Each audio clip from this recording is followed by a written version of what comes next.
Those of you who've come out of domestic abuse situations, how do you go forward now? Now you've had this bad experience.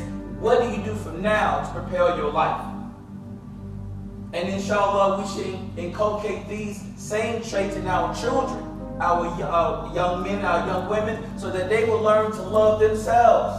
So when they get up in age, they get older, and they get involved in relationships, they will love themselves so much, inshallah, that they will recognize abusive and bad behavior, and they won't, inshallah, they won't say, no, you can't do this to me.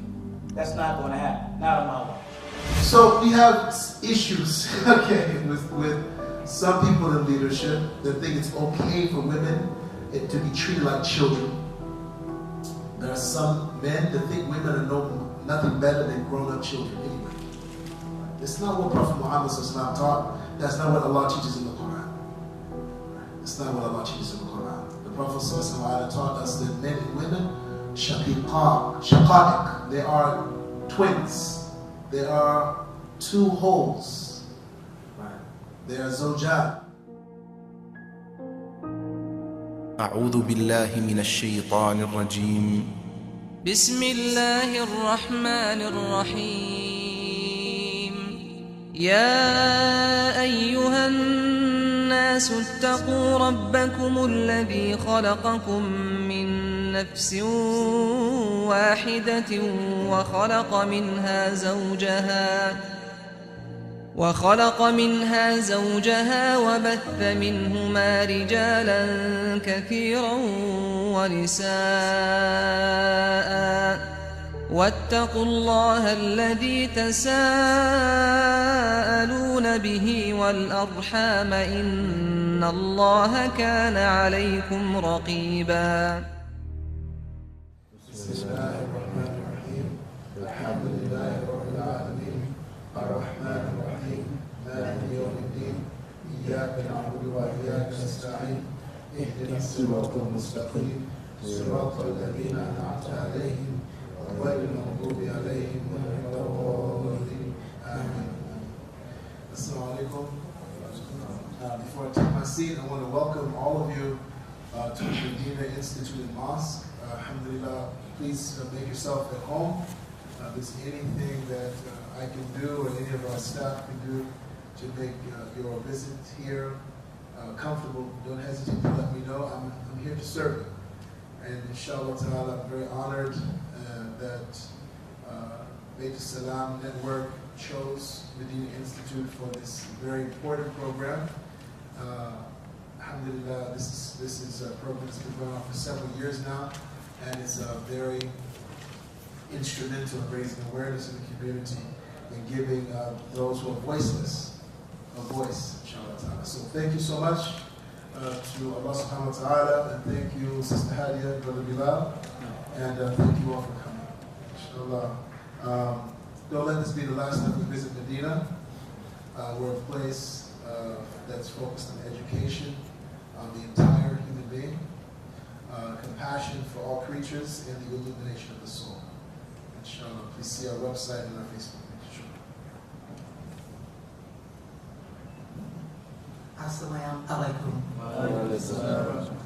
First, I give all the praise and glory to Allah. I thank you for being with us. Before I give the history of this event, of our organization, inshallah, I'm going to ask everyone if you can ensure that your cell phones are on mute. And if you're using your cell phone to take notes or a tablet to take notes, if you can be sure that there's a space between you and the person next to you. This way, you don't have to worry about the light, to distract them or whatever. Okay.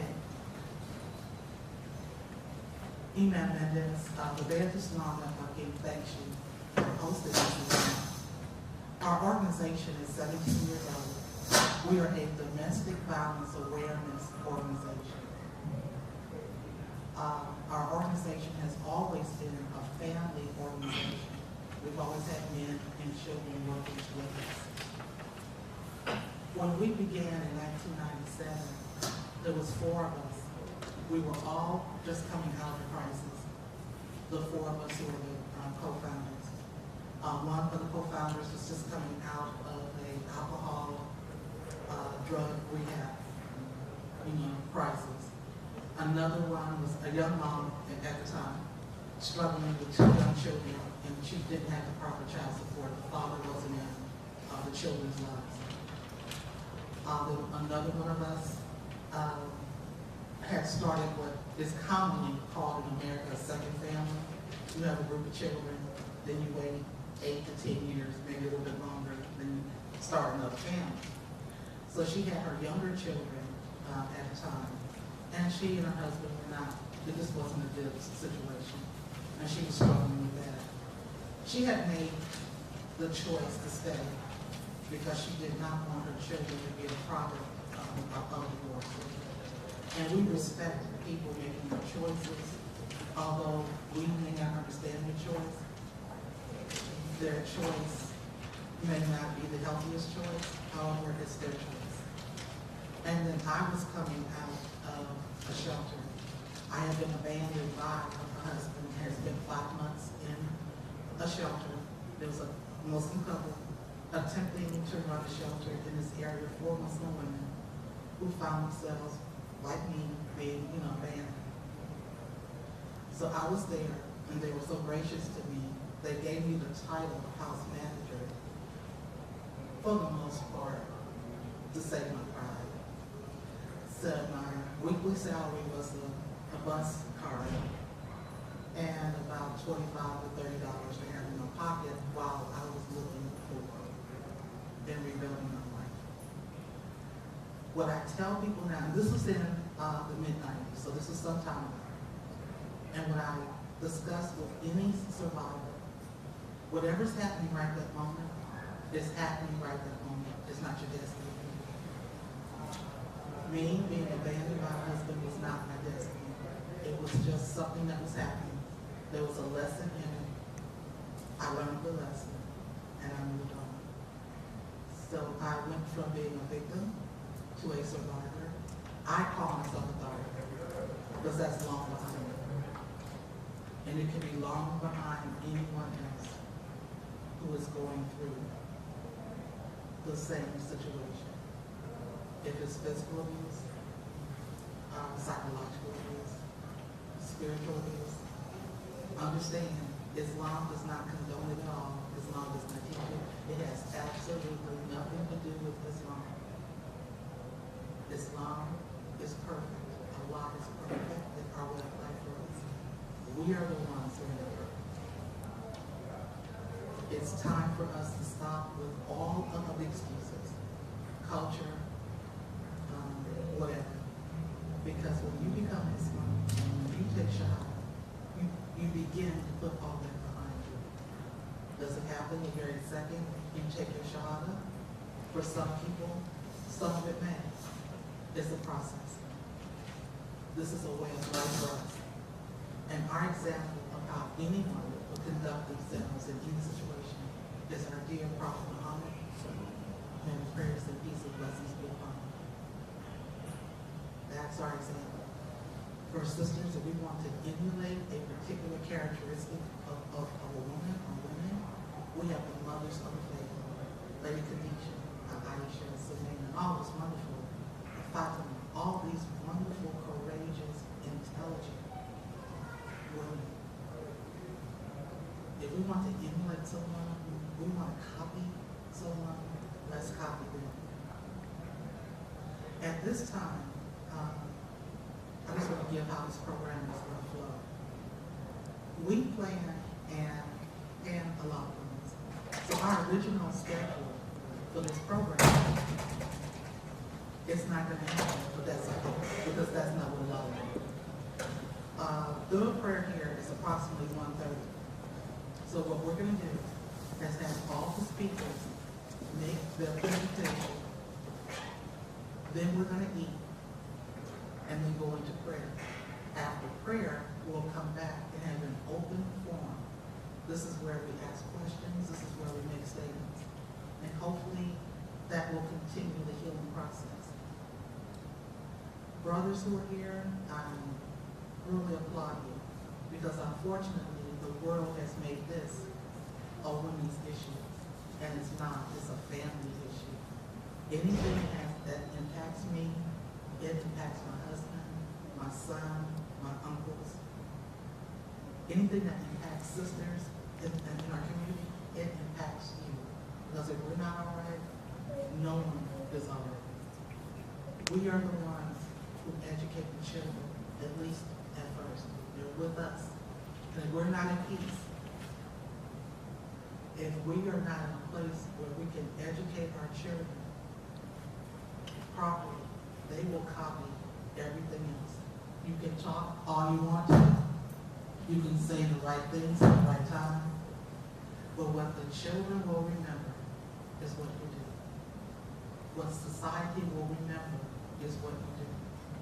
They will remember if you give a warm greeting to people. And that's just what you do every day, no matter what's happening. If you have a job, if you don't have a job. If the bills are paid, if the bills are not paid. They will remember if you're the one with a smile on your face and you give them a warm greeting. What they will remember is what they see in the home. If the home is peaceful, those children, those family members are going to go into the world and radiate peace and light. If the home is in turmoil, we can fake it all we want to.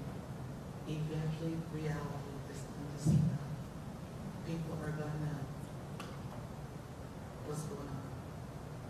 I am very, very, very happy this morning because before coming out here, 2 of the international groups reported in. A group of sisters in Libya started their program on Thursday, and they have a huge program, 2 days of speakers and intellectual type program. And then they had their scouting troops join them, and they marched from the Masjid that they were in to some public building to meet with some official about discussing domestic abuse and making their secular laws fall in line with what we have, in the Quran. And that's on Facebook. So those of you who are on Facebook, those photos are there. The second group is a group of sisters in Ireland. And Ireland's about 4 hours ahead of us. So their program began about 3 hours ago. And so far, the international media is picking up on what they're doing. I've seen about 2 or 3 articles written on blogs about International Purple Hijab Day. Well, it's actually International Purple Hijab and Kufi Day now. We have to, put our brothers in there and put it right up front. So I just wanted to make those announcements. I do not want you to feel, because we have an intimate group, that this is not a successful program. It is. People are being impacted all over the world. We have people in West Africa who are getting together in groups and going to their masjids, Islamic centers. Some of our non-Muslim brothers and sisters are in their churches, and from the Jewish community, they began their Sabbath at Maghrib last night. They're in their places of worship, and many of them are wearing purple, and they are supporting survivors of domestic abuse. So do not let what we see here right this moment deter us on any level. We plan a lot of things, and you'll just be surprised how Allah can just make something flourish. Well, at this time, I'd like to introduce our first speaker, Brother Bilal Strong. This dear brother and I have worked together for a while. I consider him as an adopted son. He is the facilitator of Muslim men against domestic violence.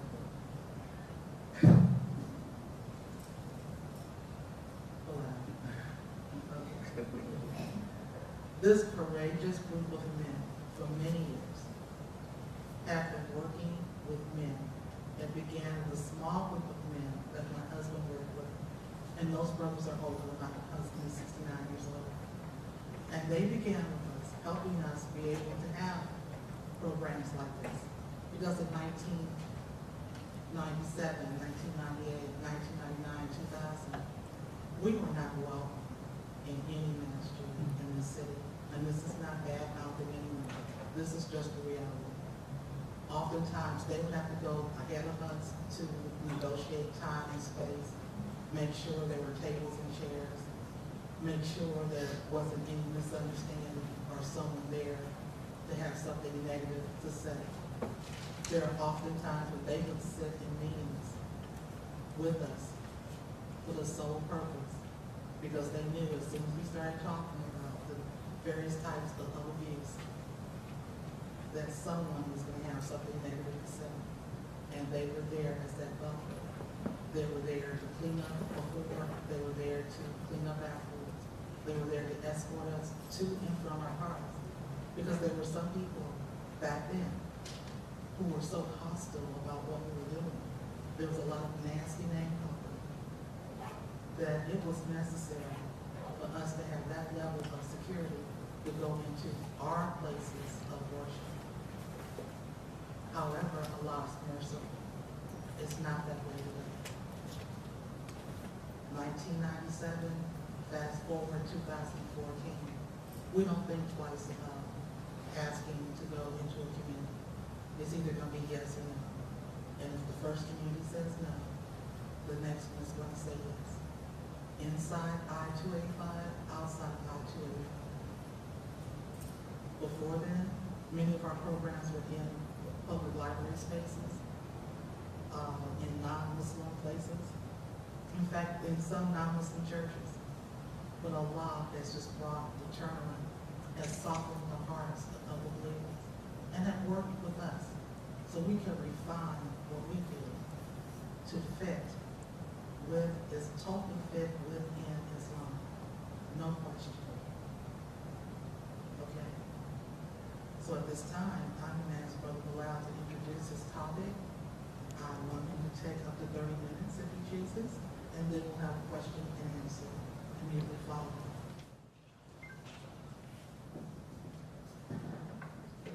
السلام عليكم ورحمة الله وبركاته. أعوذ بالله من الشيطان الرجيم. بسم الله الرحمن الرحيم. أشهد أن لا إله إلا الله وحده لا شريك له وأشهد أن محمدا عبده ورسوله عليه الصلاة والسلام. I seek refuge in Allah from Satan, the one that is despised and rejected. With the name of Allah, most gracious, most merciful, I testify openly that there is no deity worthy of worship other than Allah. He is alone, He has no partners. And I bear witness that Muhammad ibn Abdullah alayhi salatu wasalam is His slave servant and His messenger. May the peace and blessings of Allah forever be upon him. I don't know if you guys know, but I'm very happy today. I'm happy because I am in a place where there are men and women who are survivors, people who are supporters of survivors, and I'm happy to be here. For me, this is a happy occasion because, like Sister Hadayai said, the word is getting out and people are, inshallah, taking their head out of the sand, and we're starting to discuss some very sensitive issues, inshallah. Allah subhanahu wa ta'ala has blessed me to be a marriage counselor. I take a lot of pride in doing that. I help people before they get married, while they're married, and sometimes, unfortunately, after the marriage is over. And I have had opportunity to talk to a lot of people. And it's very therapeutic for me because when I talk to people about their marriage, it actually helps me in my own marriage. It really does. So it shows me what I should be doing, what I need to do more of. So it helps me in my own relationship. And subhanAllah, I can actually say, when I talk to these brothers and sisters, I do counsel some non-Muslim couples as well, there are some key core issues that they have, whether it be communication, whether it be trust, or what have you. But when it comes to the issues of domestic abuse, there was one situation I want to tell you about, inshallah. And this will segue into what I want to tell you about today. this particular sister, she contacted me via my email, via Facebook. And she said, Brother Bilal, I need to talk to you. I said, okay, let's talk. So I contacted her. At first I emailed her back, and then I talked to her, and I asked her what was going on. And she began to tell me the long story that was going on between her and her husband. Okay? And according to her, things were not good. Now, I learned a long time ago, that's your story, that's his story, and somewhere in the middle, there lies the truth. So I always try to get both sides of every issue. I really do, seriously. And I told the sister, I need to talk to the brother. She said, okay, but let me tell you what's going on first. So I talked to her. As we talked, I saw a pattern of abuse that she experienced, not only from her current husband, but from her previous relationships. The same thing over and over and over again. And so I asked her, I said, sister, tell me about your background. Tell me what it was like for you growing up. I need to know some background. And so her and I, we talked at length. And based upon our conversation, she told me that she came from a very affluent family. Her father was a physician, but her father, in her words, was a womanizer. He had, and this is a Muslim, he had girlfriends and everything. And she hated her father for it. Her mother was hurt emotionally. And this went on for many, many years until eventually they divorced. And she said she never forgave her father for what he had done to her mother and the things that she went through. And so I said, sis, that is one of the reasons why you're having some of these problems now. Because your father wasn't there for you either emotionally or physically. You didn't receive the love and the care and the attention from your father. So that actually relates to how, what you chose as far as mates are concerned. And she went through the same thing over and over and over again. And I said, SubhanAllah, that's the reason. You don't realize your self-worth. You don't realize your self-worth. If you realize your self-worth, the chances of you allowing these people or this man to treat you like that will be minimized, inshallah. So what I want to do today, brothers and sisters, is give you ways that you can actually realize your self-worth, to know who you are and be happy who you are. And from this point forward, like Sister Hadayai said, knowing your background, your experiences make who you are now, and now you're going to build on that to go forward. And like I said, I'm happy to be here because you are survivors or supporters of those in domestic abuse. So today, inshallah, with the help of Allah, I want to tell you ways that you can realize your self-worth. For those of you who've come out of domestic abuse situations, how do you go forward now? Now you've had this bad experience. What do you do from now to prepare your life? And inshallah, we should inculcate these same traits in our children, our young men, our young women, so that they will learn to love themselves. So when they get up in age, they get older, and they get involved in relationships, they will love themselves so much, inshallah, that they will recognize abusive and bad behavior, and they won't, inshallah, they won't say, no, you can't do this to me. That's not going to happen. Not on my watch. Inshallah, you ready?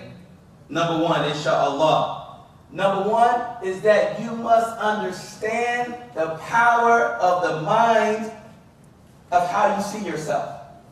The mind is a very powerful instrument that Allah Ta'ala put into each and every one of us. If you take your hand and put them together like this is the size of an average human brain, just like this. That's the size of your brain. Your brain is like a computer. Whatever you program that computer to do, it will do. Whatever commands you put in it, exactly what's going to come out of it. So until you realize or recognize the power of the mind and how you see yourself, this plays a very important role in you developing your own self-worth. It means that you don't put yourself down. And at the same time, you're balanced, that you're not arrogant in your appearance.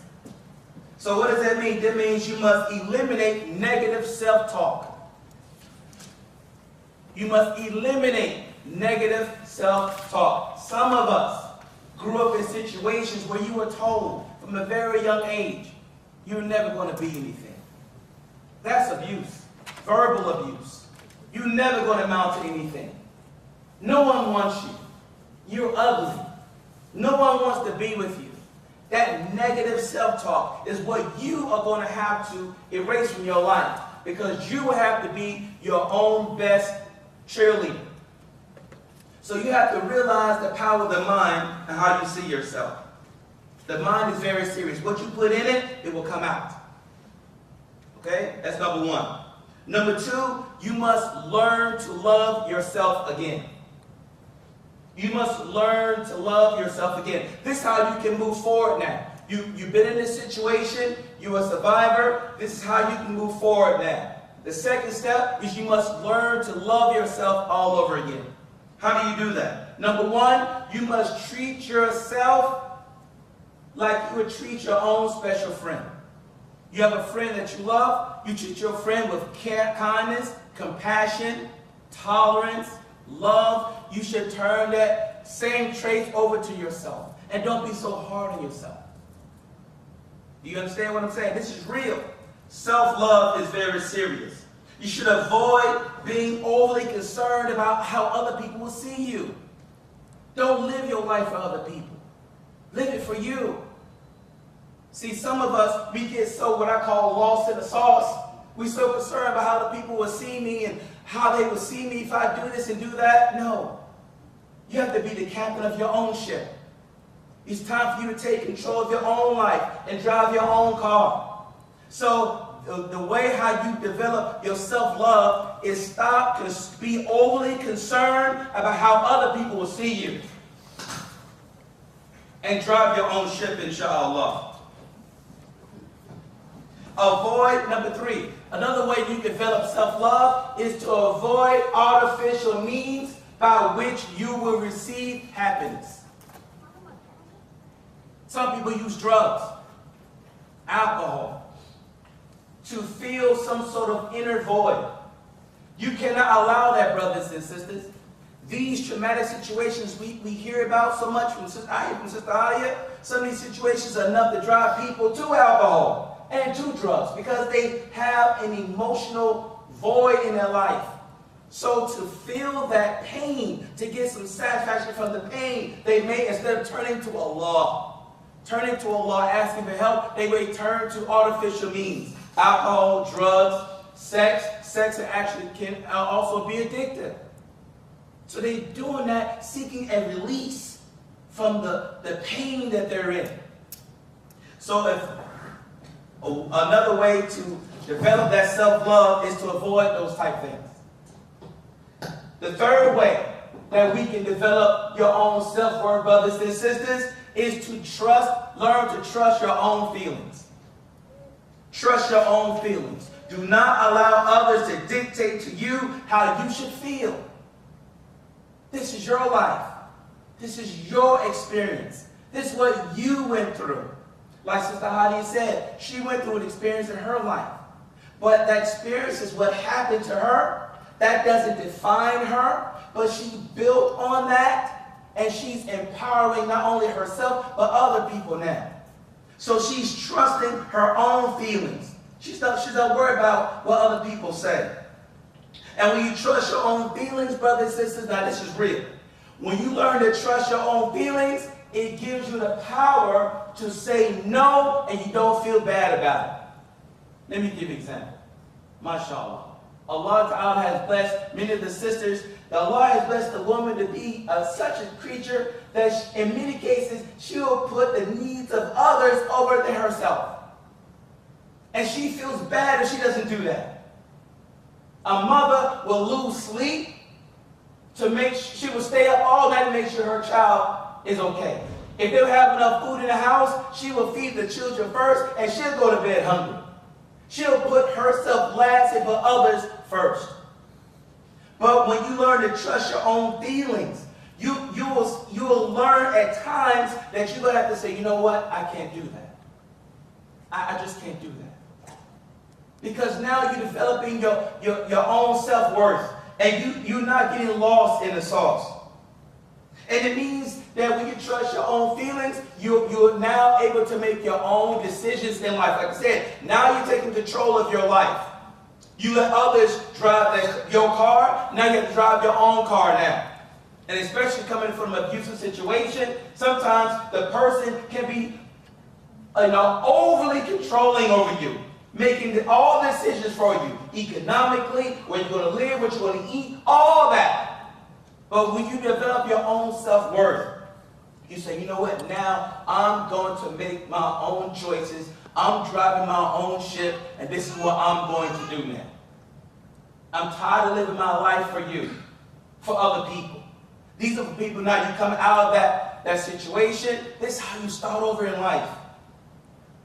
The next thing you can do, brothers and sisters, is to constantly analyze yourself. Check yourself on a regular basis. Analyze yourself. Ask yourself questions like this. What experience did I have? How is that experience going to help me in my life? What are my talents? What are my skills? You analyze yourself. What experience did I have? How is it going to hurt or help me? What are my skills? What are my talents? What are my strengths? We all have strengths. So another way to develop self-worth is that you focus on your strengths and not your weaknesses. You focus on those things that you can do well and that you do well, and you're proud of yourself, inshallah. And you ask yourself, what makes me fulfilled in life? Some of us live a life in which we are, sad all the time because we're not fulfilled. We don't know what's going on. Another way you can find your own self-worth, brothers and sisters, or to realize it, is to stop living your life according to other people's expectations. Stop living your life according to what other people expect of you. Whether it be your career, where you live, who you're going to marry.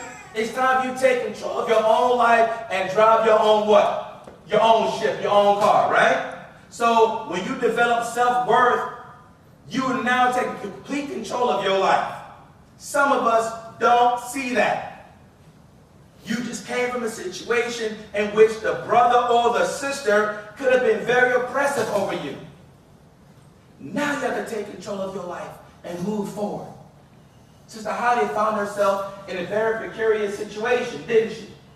She was in a situation where she was a survivor. But life gave her lemons, she made lemonade. It took her time. It took her time to get to that level, but she did it. But you have to do the exact same thing. This is how you find your self-worth. Another thing we can do, brothers and sisters, to find your self-worth is to always be ready when opportunity strikes. This goes into what I call the power of expectation. As a survivor of domestic abuse, as you start your life over and you move forward, there are going to be situations that's going to come to you where you have to take those opportunities head on and move on with your life. For example, again, I got to use Sister Hadayai. Please excuse me, sister. I'm sorry, I have to use you. I'm sorry. You just have to be here. She came out of that situation, and someone came and they helped her. They gave her the money, as she stated before. So opportunities came her way, and she grabbed it, and she expected it, and she jumped on it. So another way to find your self-worth is that when opportunities come to your life, people want to come help you, you have to grab onto it and run to it and take advantage of those opportunities. You should also eliminate negative self-talk. Now, we talked about this earlier, but this is key. That means that you, in order to find your self-worth again, brothers and sisters, you must get into the habit of doing what I call positive affirmations. Oh Allah, thank you for making me intelligent. Oh Allah, thank you for creating me. Oh Allah, I am intelligent by your leave.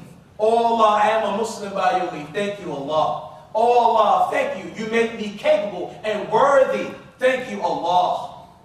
So you glorify Allah by eliminating that negative self-talk. This is another way you can find your self-worth. Another thing you can do, brothers and sisters, is to really value your time. In finding your self-worth as a survivor, now you have to really value your time. It's easy to get stuck in the doldrums and feel bad and go into a corner and just be sad for the rest of your life. You have to value your time and make good use of your time to, inshallah, empower and build yourself up to move forward, finding your self-worth. So what does that mean? It means that you must surround yourself with people who love you, who want to help you. And get away from those people who are what I call dream killers. These are people who want to bring you down to that level. All that negative self-talk. And unfortunately, it can be members of your family, people you work with. You have to get rid of these people. This is how you find who you are again, your self-worth. It means getting away from those negative talk, those dream killers. Get them out of your life. It could be your ex-husband or your present husband, your current wife, your ex-wife, your children, your mother, your father. You have to divorce those people. You have to do what Donald Trump said, you're fired. And get these people out of your life. Sometimes your own family members can be your what? Your worst what? Your worst enemy. So now you're moving forward in your life. You get these people out of your life. Another thing we can do, brothers and sisters, now this is real big. Now if you follow this next step, I'm telling you, this will, how can I say, this will determine who the winners are and who the fakers are. Are you ready? The next step is take total responsibility from right now, from where you are right now, for the rest of your life. It means that now you're saying, I'm here, I know I'm here, and from this point forward, I'm going to make my life different. That's what I mean by taking personal responsibility. You're not going to pass the buck to anybody. You're not going to sit there and play a blame game. You say, you know what, that happened to me, but that's not who I am. That situation made me stronger because I'm resilient and I'm moving forward with my life. That's what I mean by taking personal responsibility. That's what I mean. And it also means that you have to be resilient. Resilient is having the emotional strength to go through a difficult situation and come out on the other end. Do you understand what I'm saying? There was a man who was climbing a rock. It's a true story. He was climbing a rock by himself, all by himself. And he came to this cavern. And in this cavern, he fell down the cavern and got lodged between two huge boulders. His arm got lodged in the boulder, between the two boulders. He was by himself, man. There was nobody else to help him. He was by himself. His arm became lodged between two huge boulders, and his arm began to feel weak and numb. He was in pain. He knew that he was alone. He couldn't stay there for long, because if he stayed there long, what would happen? He's going to die. So can anybody raise their hand and tell me what he had to do?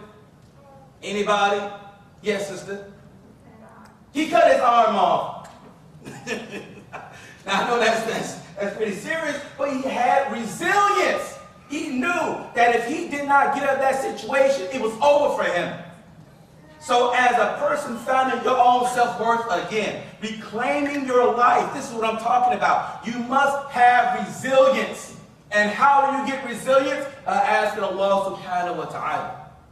Ask Allah ta'ala, because Allah ta'ala is al-Qawi, He's al-Qadir, right? He's all these name. And Allah Ta'ala is Al-Majeed. He listens to all the dua. He is the one who answers all prayers.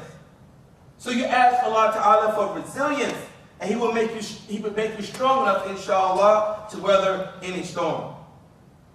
The last thing I want to talk about, brothers and sisters, inshallah, there are many, but just for the sake of time. The last thing what we should do to find your self-worth is to make periodical checks and goals for yourself. So now you coming out of the situation, you're reclaiming your life. It means that now you have to write down your goals and aspirations. Write them down, a weekly, daily goal, monthly, yearly goal. Now you're setting a precedence, a stage by which you will now reclaim your life. You have to write these things down. So when you write them down, you are putting your dreams on paper and you putting some reality into it now. And you should spend at least, imagine you should spend at least 30 seconds a day dreaming about your goal. What you want to do now in life. Now you came out of that situation. Now moving forward, you should spend at least 30 seconds a day dreaming about where you want to be in life. Where you want to be in your life. 30 seconds. And the best time to do it is when before you go to sleep and when you first wake up. When you first wake up, you say, of course, Bismillah, thank you Allah, Alhamdulillah. You give praise to Allah Ta'ala, right? And then I want you to spend at least 30 seconds in quiet meditation. Think about where you want to be. What are you doing in that case? You're actually programming your mental computer and you put in commands into your computer now. So now if you think differently, if you believe differently, it will come out in the limbs and then you will start to go on with your life. I think the Christians even have all the saying. So a man thinketh in his heart, so is he. The mind is serious. So if you want to change your life, you have to change how you think, inshallah. Let me read to you a beautiful poem. This poem was written by Ms. Audrey Hepburn. Listen to what she said. Are y'all listening? Listen to what she said. Now she's speaking to women, man. She's speaking to women here. But this can apply to, you can adjust it to men as well, inshallah. But she's primarily talking to women here. For attractive lips, speak words of kindness. For lovely eyes, seek out the good in people. For a slim figure, share your food with the hungry. For beautiful hair, let a child run his or her fingers through it once a day. For poise, walk with the knowledge that you never walk alone. People, even more than things, have to be restored, renewed, revived, reclaimed, and redeemed. Never throw out anyone. Did you hear that? Let me say that again in case you didn't catch it. She said, people, even more than things, have to be restored, renewed, revived, reclaimed, and redeemed. Never throw anyone away. Remember, if you ever need a helping hand, you will find one at each end of your arm. As you grow older, you will discover that you have two hands, one for helping yourself and one for helping others. Beautiful. MashaAllah. So, brothers and sisters, now you have it. Now it's time for you to go and reclaim your life as survivors of domestic abuse. Now it's time for you to go forward and make your own trail. Drive your own car. Do your own thing. Walk to your own beat. And never let anyone cause you to be less than your best. Inshallah, would you repeat after me, brothers and sisters? From this day forward, I will take control of my life. I am the captain of my ship. I am worthy of love because I deserve it. I am worthy of high expectation because I want it. I am worthy of respect because I demand it. I am intelligent, capable, and worthy. I am bold, capable, and worthy. I am loving, capable, and worthy. I am the prize, capable, and worthy. I am restored, capable, and worthy.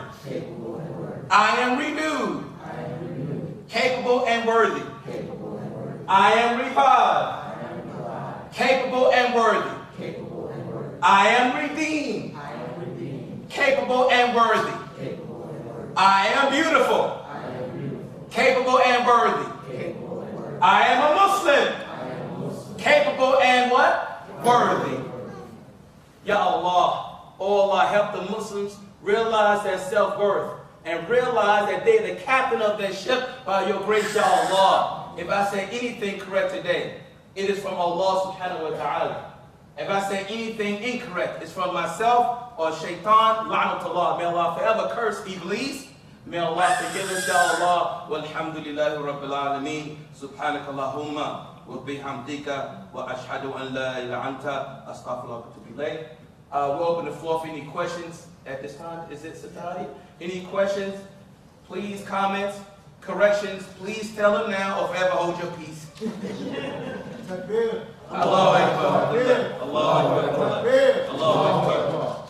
Anyone? Bueller? That was long. Bueller. Anyone? I have a question. Yes, sister. As far as you guys know, the issue is like worldwide, but have you guys come into any like conclusions, not just like on an individual basis, but as far as like your immediate society that's around you, how you can help in like a very, not just the short term, but a long term way as a community, like what kind of ideas you guys have for that? Well, alhamdulillah, you know, you're sitting in one of Baitul Salaam, and Muslim Men Against Domestic Violence Atlanta is just a one spoke in a huge wheel.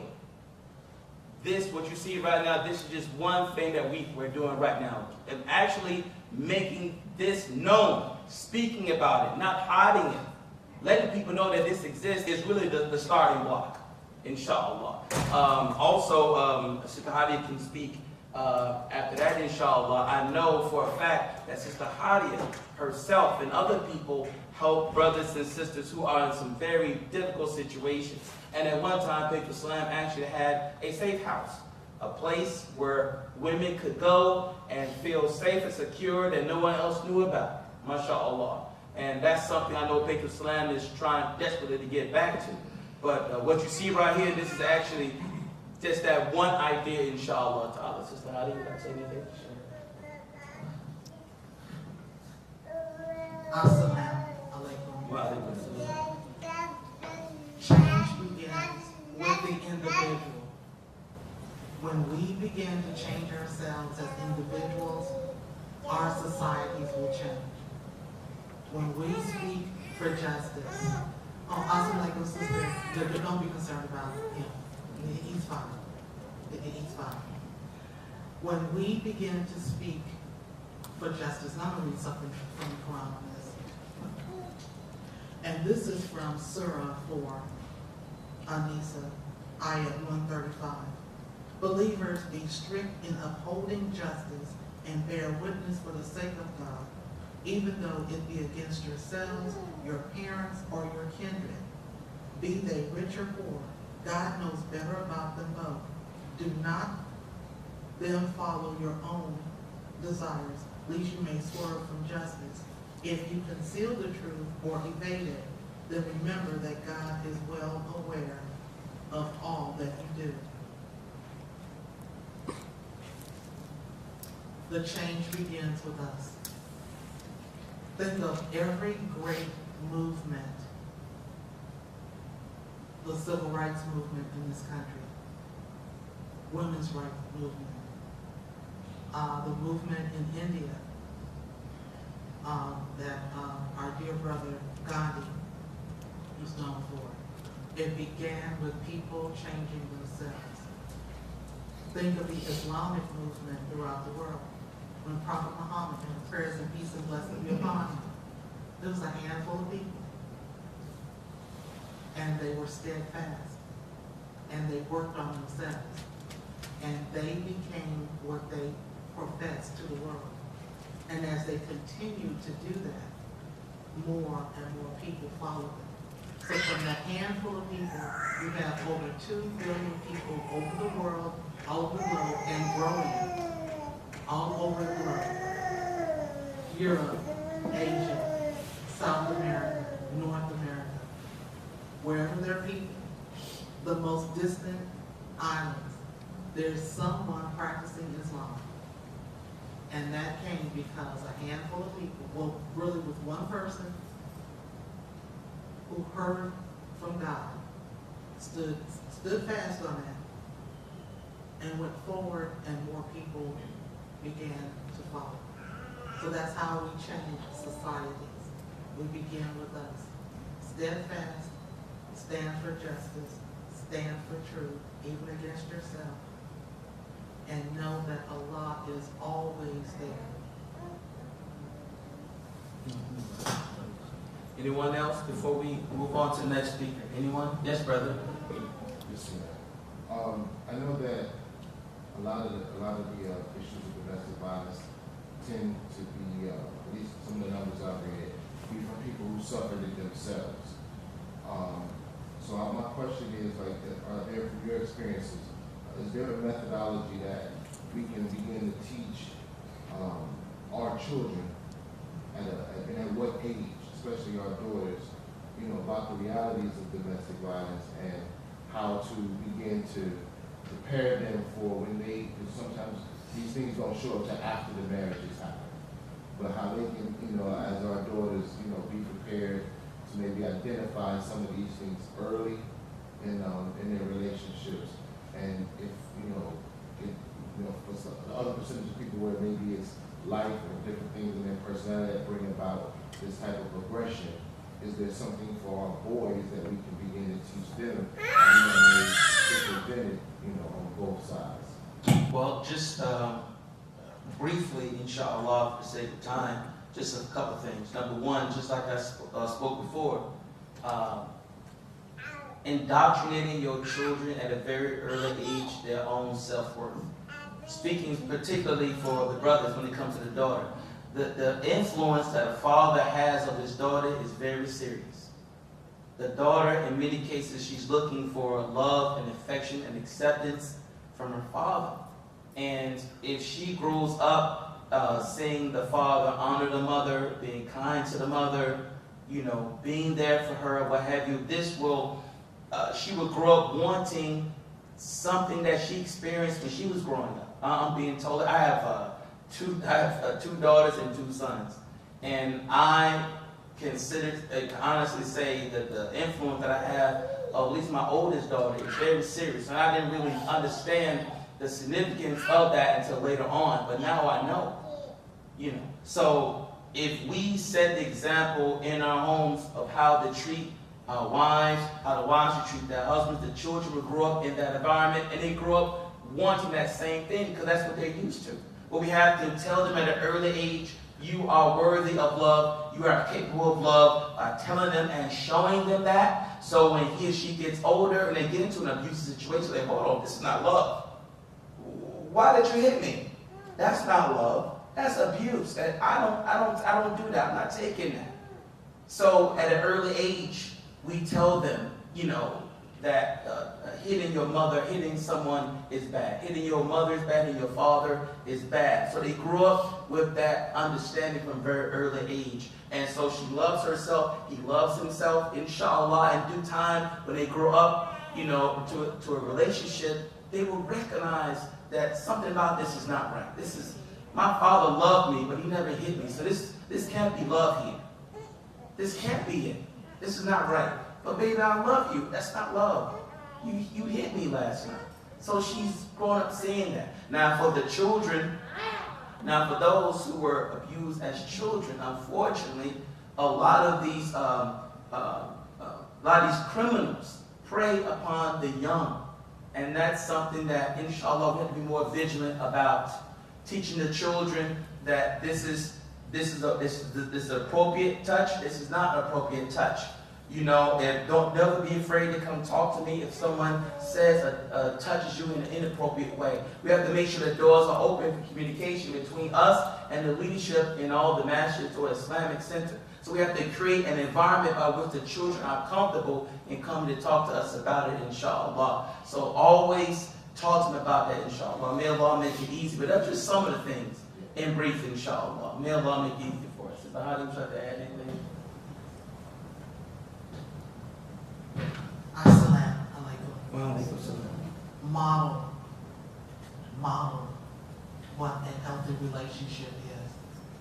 My parents were married for 48 years. Through some tough times. Sometimes Daddy didn't have work. It's not because he didn't want to have work, but he would leave home. Sometimes he didn't have work, and he would return 10 hours later, 12 hours later, and he would have something to put on the table and money to hand my mother to pay a bill. Model that. Practice what you preach. Instill in your children to trust what Allah is. We know when something is positive and when it's negative. During I can say courting because the way we do it is very, very clean. Ask those difficult questions. Do not be mesmerized by what you see in front of you. Open communities. When someone is seeking someone for marriage, our young girls, our young men should be able to come back to us. They should be able to go to people in the community. What do you know about this person? And trust what you hear. Raise your children to be authentic, and you can't do that unless you are authentic. Money can't buy everything. This society really tricks people in general, and especially women. We are told in this society there's certain things you overlook if you have the right car. He can put you in the right house. He can put you in the right situation. Well, you know, men are just like that. Just overlook that. He'll be better later on. Remember what he has. Remember where you will be. And just be there. Just be there for our young people. Be there for ourselves. Be there for each other. Communities. And this is one thing I have been criticized about, but it's a fact. You cannot have someone who's the leader of the community and people know that something is going on that's not right. We have to distinguish between a bad mood and criminal behavior. We can no longer have people who teach Islamic studies in masjids, and it's a known fact that they're hitting their wives, they're neglecting their children, they're defrauding people's business. We cannot do this. We can no longer harbor rapists and batterers and child molesters in our midst. We have to stop covering up stuff. It's hard, extremely difficult. There's a dear business friend of mine that we have had to make it real clear because we know he had a problem. When it became apparent, when he was accused of doing something that was totally inappropriate with one of our children, and he went to jail, we had to make it real clear to him. You come to the masjid to pray. We can't stop you from coming to Allah. We don't want to stop you. But you can't be around the children. You don't drive the bus anymore for the local Islamic school. You're not around the children. You come in, you pray, you leave. If we're having a social event, you get a plate and you leave. And it hurt because this brother was, and is still very dear to us. But we just had to just call it the way it is. He can't be around our children. Then the test was on us. Because personally, when it first happened, I just wanted to put my hands around his neck and choke him. And I had to remember, that's not my place. Allah had already taken care of that. Fortunately, the family did make the report, and the community supported the family. So now we know our brother has a problem. We help our brother now reoffend, and he's still a part of the fold. We work on ourselves to still love him, because we have to love him for the sake of Allah. We don't have to like what we know about him, but we have to love him. Inshallah. Let me just make two quick points before we bring on the next speaker, inshallah. Two quick things, inshallah. Number one, another way where we can hopefully stop a lot of this is what I call the wali hookup. Okay, this is what I call the wali hookup. A brother is a wali of a sister. He's a wakil. He knows that brother is a wife beater. He knows it. But he overlooks that because that's his friend and he'll marry the sister to the brother. That happens so much. It happens a lot. Or the sister is warned, don't marry the brother. And she'll do it anyway thinking that she can change him. Or when he get married to me, it'll be different, because, I'm different. It don't work like that. It don't work like that. So just like the sister said, we have to pull, you got to pull the cover away and, be real. If you know a brother's abusive, if you know he has a problem beating his wife or whatever, come on, let it be real. Let me give you another example. I was online and there was a sister who has a blog. She lives in another U.S. city. I'm not going to say which one. But she experienced so many of these type brothers. Marrying a sister, beat her, drop her, move her to another sister. Marry her, beat her, molest the children, drop her. Marry another woman. She got tired. You know what she did? She made a blog. And she put this brother's face on there to warn everybody, don't marry this brother. It was known. Now, this is not a secret. It was known. He had impacted quite a few families. And she said, I got to do something about this. I've always said it needs to be a national database of people who get married, right? You come to the Masjid, somebody come, I want to get married to Sister Mary. Okay, mashallah. What's your name, Akhi? Abdullah Shahad. Okay, mashallah, Abdullah. Brother, you've been married.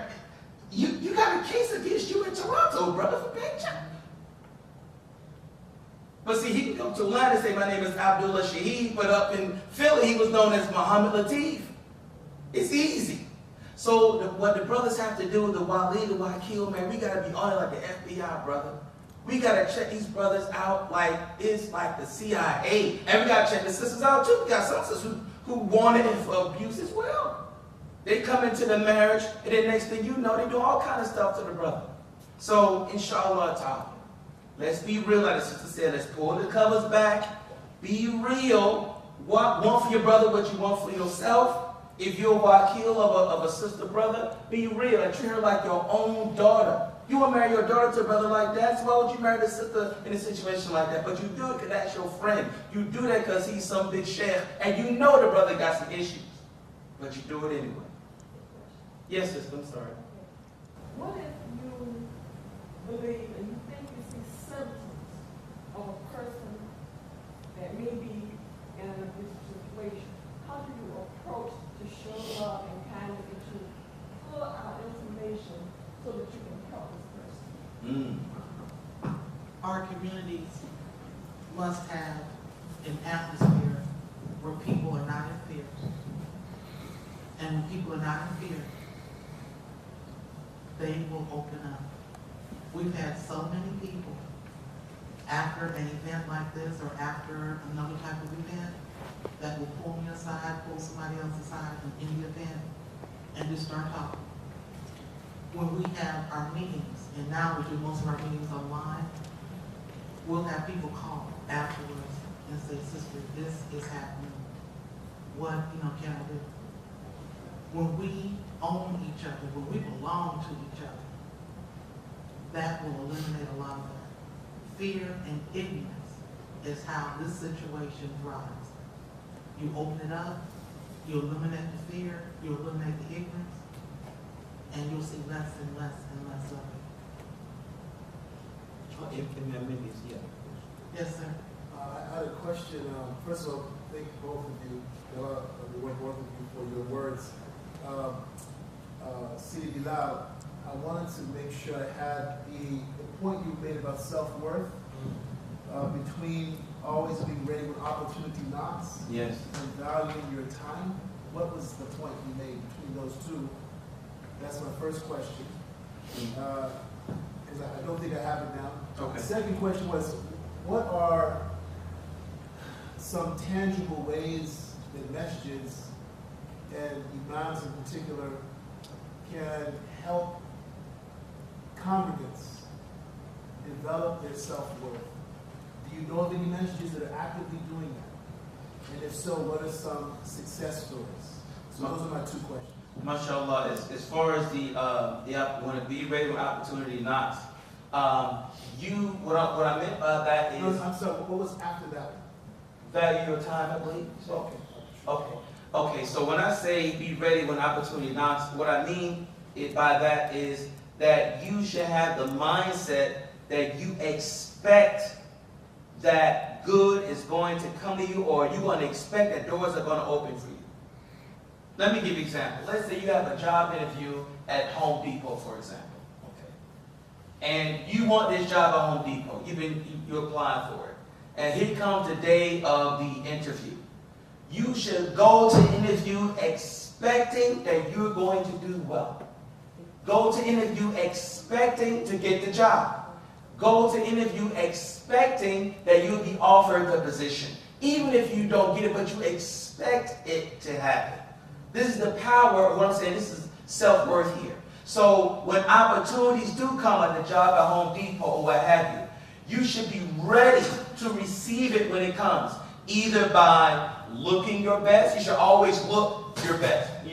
Looking good means that you're expecting something good is going to happen to you. Like a businessman will always go around with a business card, right? Or, I don't know, a card. Because he's expecting to have a business contact that day. So if you're expecting opportunities to come your way, that means that you're mentally ready. Physically, you look your best.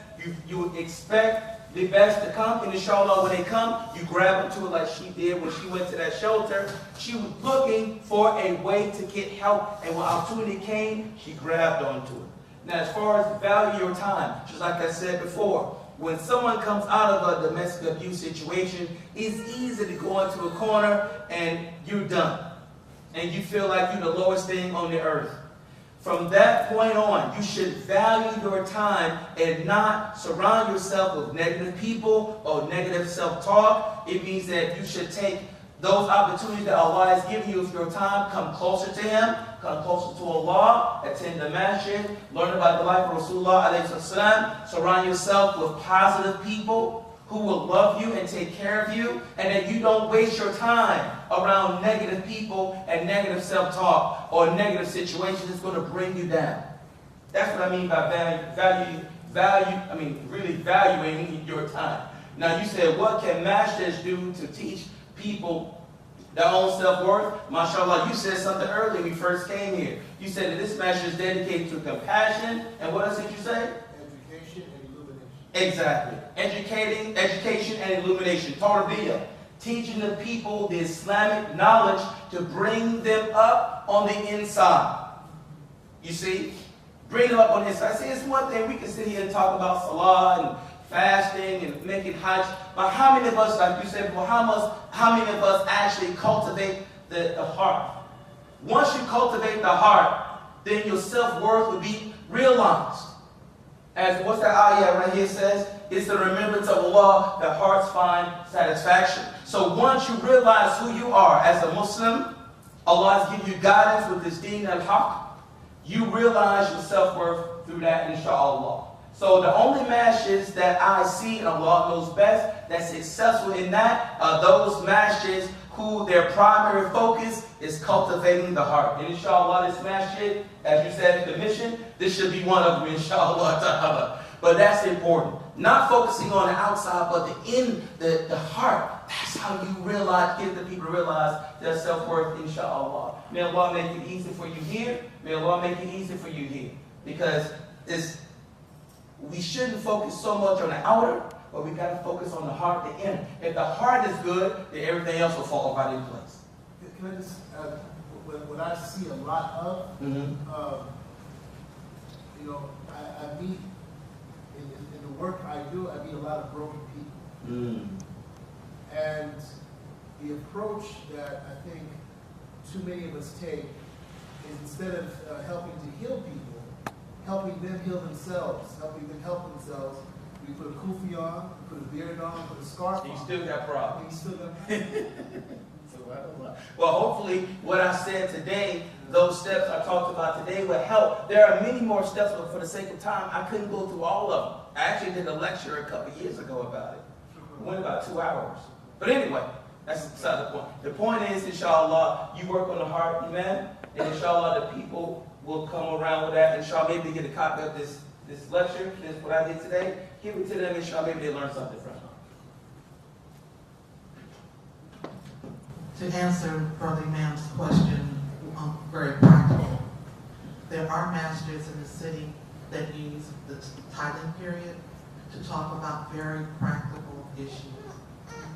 Everything from applying for a job, dress, talk about social issues such as domestic abuse, sexual assault, talk about how to be in a relationship, how to be a healthy person. So that's how communities can help us. Take the tithing period. The imams, you have the roster, use it. The second part of that Friday coupon is supposed to be about community concerns. Chart out what concerns you hear from your community, and take that second part of that coupon every week and start going into that.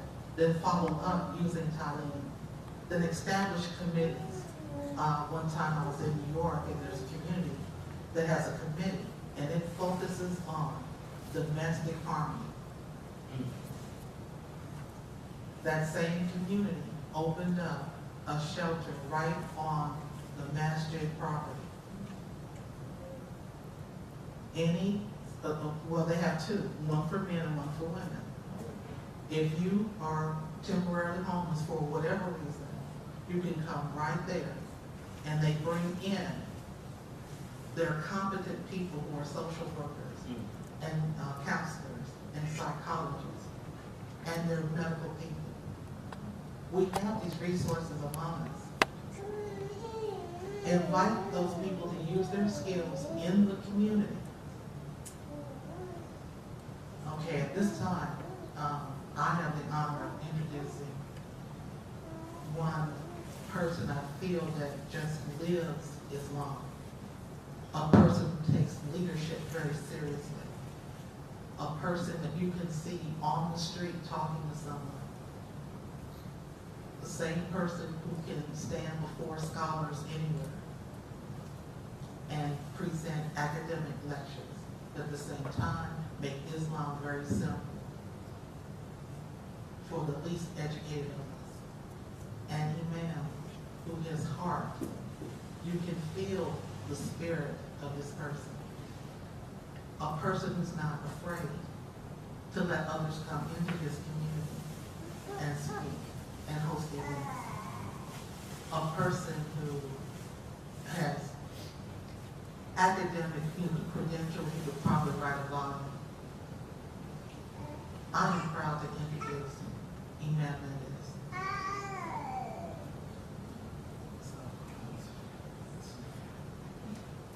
And what we're going to ask him to do is do the first part of his presentation. Then we'll break for prayer and and eat.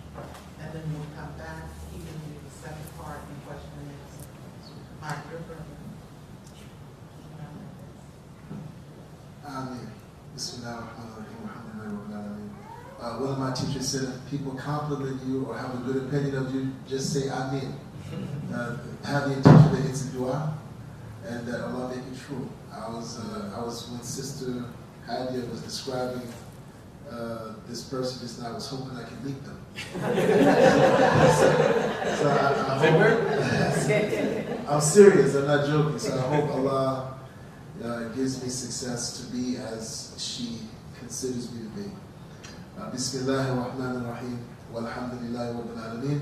Allahumma salli ala Sayyidina Muhammad wa alihi wa sahbihi wa sallam. We ask Allah Ta'ala to bless us to begin seeking the help of His name, the All-Merciful, the Compassionate, and we ask that He send the best of blessings and most perfect of peace on our beloved leader Muhammad, along with his family and companions. We seek refuge in Allah from misguiding and being misguided, from slipping and causing others to slip, from falling and causing others to fall, from oppressing and being oppressed, and from showing ignorance or being shown ignorance. Amen. Alhamdulillah, I don't have much to say. I think that Sister Hadayai and Brother Bilal have really summed up the essence of what needs to be conveyed today. Usually, in the past, when I've been invited to speak at International Purple Hijab and now Kufi Day, I've tried to clarify some of the religious rulings from the Quran and the Sunnah regarding domestic violence. Verses from the Quran that are misunderstood, right? the verse about beating, separating beds, admonishing your wives, and separating beds and beating them lightly, and all these things, and trying to really understand what these ayat mean in the light of the Quran and in the practice of Prophet Muhammad sallallahu alaihi wasallam, that they don't mean what many people think them to mean. And even though that's still helpful, what I've come to realize over the years is that those people who are abusers don't abuse because of these verses. Right? They're not thinking of these verses when they inflict harm, whether that harm is physical, verbal, psychological, or spiritual on others. They're not using these verses. They themselves have deep challenges within their own hearts. That they have deep wounds that need to be healed, and that's really the crux of what needs to be addressed. So I'm not going to really get into the fiqh and tafsir today. I want to share some things that I saw recently. Allah blessed me to go to Singapore recently, and I saw a lot of people that are hurting. Okay? A lot of people who don't have this kind of venue. And sometimes we take this for granted. Something like Baitul Salaam, International Purple Hijab Day. We have lots of psychologists, Muslim psychologists in our community. We have Alcoholics Anonymous for Muslims, Milata Islami, and all these things. And we take it for granted here. And I saw a lot of young people who don't have these kinds of organizations. And I saw a lot of young people who are in abusive homes, in abusive relationships. And there's nowhere for them to go. There's no shelter. The culture sweeps things under the rug, and people are just left to kind of suffocate or just, manage the madness as best they can, and hoping that Allah subhanahu wa ta'ala will, waiting for Allah ta'ala to give them some kind of relief.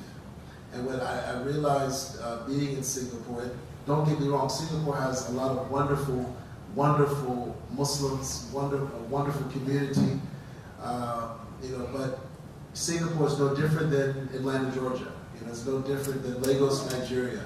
It's no different than Jeddah, Saudi Arabia. There are people there in all these places that are victims of abuse, because people are people are people.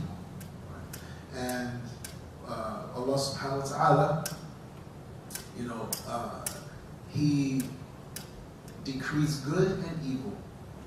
And He puts people in situations to bring out the best in them and to help them overcome challenges. So we're going to see challenges everywhere. But what I realized that we have to do three things. First and foremost, those men and those women that are in situations where there is abuse, we have to, this is priority. This should be number one. We really have to bring our resources together to have safe places for these women, these children, for these men. We have to, we keep building, you know, Masjid, and the Masjid are beautiful. May Allah increase the number of Masjid. But, you know, we have Masjid that are very expensive, and we need, just like we need fundraisers for Masjid and for Islamic schools, we need fundraisers. We need donors, we need endowments, we need foundations, what have you, committed to building safe places so that those people who are in crises have a place to go, where there's administration, where there's programming, where there's help by people who believe like they do, people who love them, people who respect them, people who are not trying to get to convert them to their religion, people who understand their dietary restrictions, people understand their worship. We need this. And you know, I've spoken with Sister Hadayai about this before. It's way overdue, especially for an international city like Atlanta. It's way overdue. And my hope is that, I'm not saying this next year, during the next Purple Hijab. Okay, we need a plan. And my hope is that all of you, that we all put our hearts, put our minds together on a plan to make sure that we have a shelter, first for women and children. What did you say, 30 beds, 25 beds? 30 beds. Alhamdulillah, the brothers and sisters from ICNA have a house, I think it has about 4 beds. You know, alhamdulillah, that's a good start. But we can't pat ourselves on the back. We need a physical space for them. We need counseling for them. We need to help them learn their Deen, cultivate their hearts. We need opportunities for them to give back to the community. And there are sisters and brothers like Brother Bilal and Sister Hadayai, sisters like Sister Asma Hanif in DC, who works with Muslimat and Nisa, who are begging, you know, begging for the Muslim community to help them. And I don't understand why we are so lax about coming to the aid of our sisters and our children. It's a state of emergency. Forget 2 inches of snow. Right? This is the real state of emergency. Number two, we need a way to rehabilitate the victimizers. We need a way to rehabilitate the victimizers. A lot of these, you know, as Brother Bilal said, a lot of these people abused because they were abused. A lot of these people abused because of their own lack of self-worth. It's a vicious cycle. It keeps going over and over and over and over again. And we have a culture in some of our communities, in some of our masjids, that condones abuse, that allows abuse. In fact, I know a situation, a sister told me that she went for counseling to an imam in this city. And her and her husband went to the imam. And the imam said something outrageous, just completely outrageous. And she stood up for herself. She had a good self-worth. Right? She did, and the imam was offended and told her husband to slap her. He was going to be a gentleman and not slap the brother's wife, but he wanted the brother to slap his wife for him. Right? Okay. It's just ignorance. Ignorance. Okay. So we have issues, okay, with some people in leadership that think it's okay for women to be treated like children. There are some men that think women are nothing better than grown-up children anyway. It's not what Prophet Muhammad taught. That's not what Allah teaches in the Quran. That's not what Allah teaches in the Quran. The Prophet taught us that men and women, shaqa'iq, they are twins. They are two wholes. Right? They are zawjad. And then, as Brother Rashad was alluding to earlier, we need something in place for our children to help prevent them from being abused, to help us become better, what do they call them? Mandatory reporters, right? Not because we're trying to jam somebody up, but we need people who are trained in our message to look for signs of abuse, right? So that you catch it early on. Because in an abusive relationship, especially if a child is abused, that could mess that child up for the rest of their life, for the next 60, 70 years. Unless there's some major intervention, some major spiritual healing, major psychological healing. So today, I'm not here to talk to you about fiqh, I'm not here to talk to you about tafsir. I just want to really make a charge and a call for all of us to take this matter seriously. I'm happy that you came here today. I'm happy that you spread the word, that you passed out flyers and you sent emails out. I'm happy that you sacrificed your Saturday to support and to show solidarity. But we must do something now. We don't have any time to wait. I shake to think of if we don't do anything, if we die, and we're just content with building masjids. Alhamdulillah, that was good for the older generation that preceded us. I'm going on 40, the brothers and sisters in their 80s and their 70s, alhamdulillah, they established masjids, great. Okay? Alhamdulillah, they established schools. Right? But there's some other things that we need in addition to that. You know, and I'm not the best organizer, but I know some of you are excellent organizers, men and women. You know, let's get this done. Let's get this done, inshallah. I just want to end with this. I read this yesterday at the end of my khutbah about domestic violence. And I just think that it's a great model of what we should be shooting for. And this is the account of Porter. He was the British ambassador to Ottoman Turkey. This is during the colonial period. And it's a very short report that he made to the Queen, right? You know, about what he saw in Turkey. And this is what he said. And I think that if we have enough Muslims, I'm not interested in getting everybody on the bus. What did Bush say? A coalition of the willing? Right? I'm only interested in locking arms at this point with those brothers, those sisters, those youth who want positive change in our communities. We cannot go on like this. We cannot. So this is what Porter said about what he saw in Istanbul, Turkey. He said, no one locks their homes in the city where about 1 million people live because no theft has ever been reported. No one locks their doors. It's not Canada, right? You know, Michael Moore went to Canada. You know, and there's still cities like this. Like I went to Senegal, Touba. I went to Touba, Senegal. Over 1 million people in Africa. No, not one police in the whole city. 1 million black people. It's a joke. Not one police officer. That's Islam. That's Islam.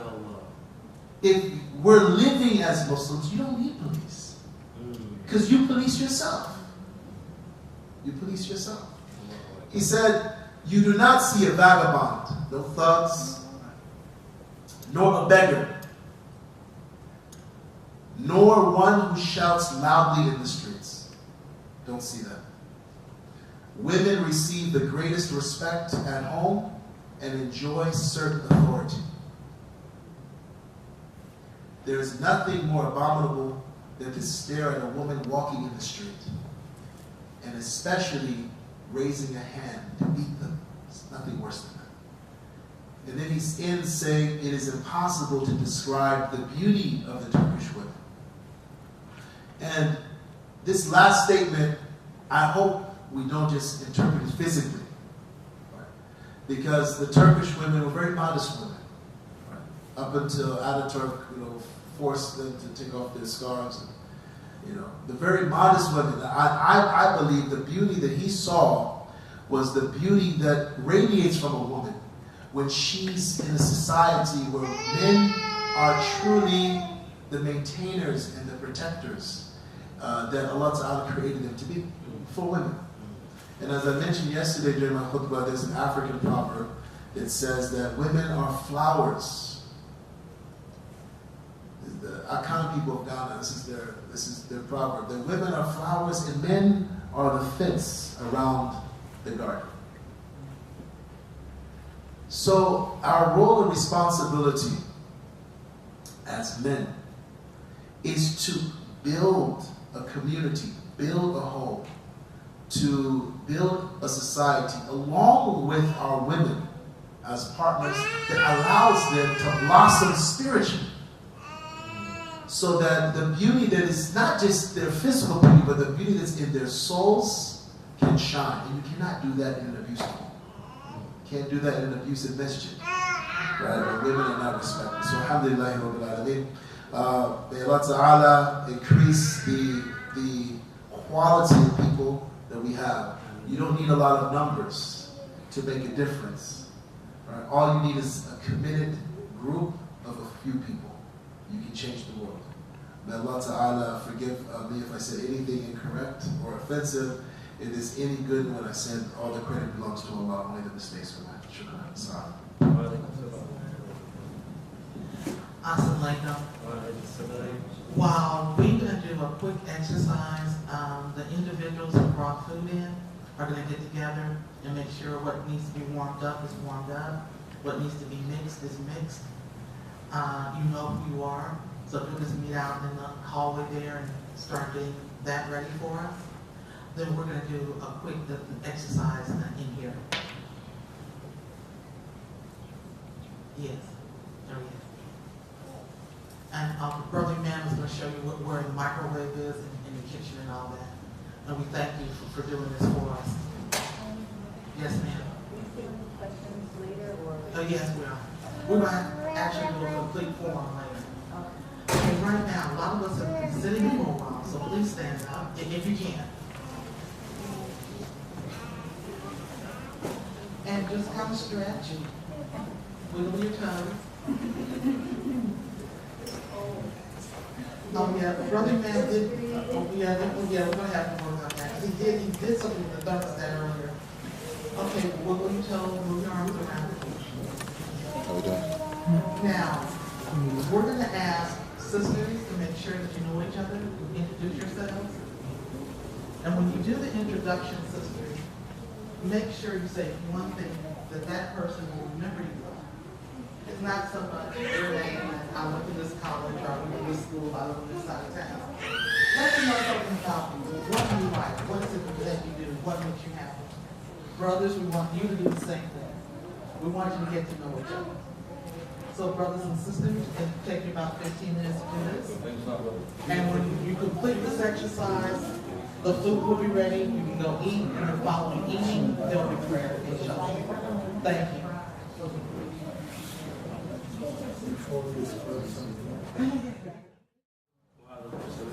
I first give all the praise and glory to Allah. I thank all of you for being here. For those of you who came in after we started, a video will be made of our event today. And within a few days, it will be available for purchase. Inshallah, there will be a YouTube trailer, like a 2-minute little clip, that will go out a few days before it's actually ready to be sold. The proceeds from the video will help us continue our work with the Baitul Salaam Network Inc. I'd like to clarify something while I have a group of people here.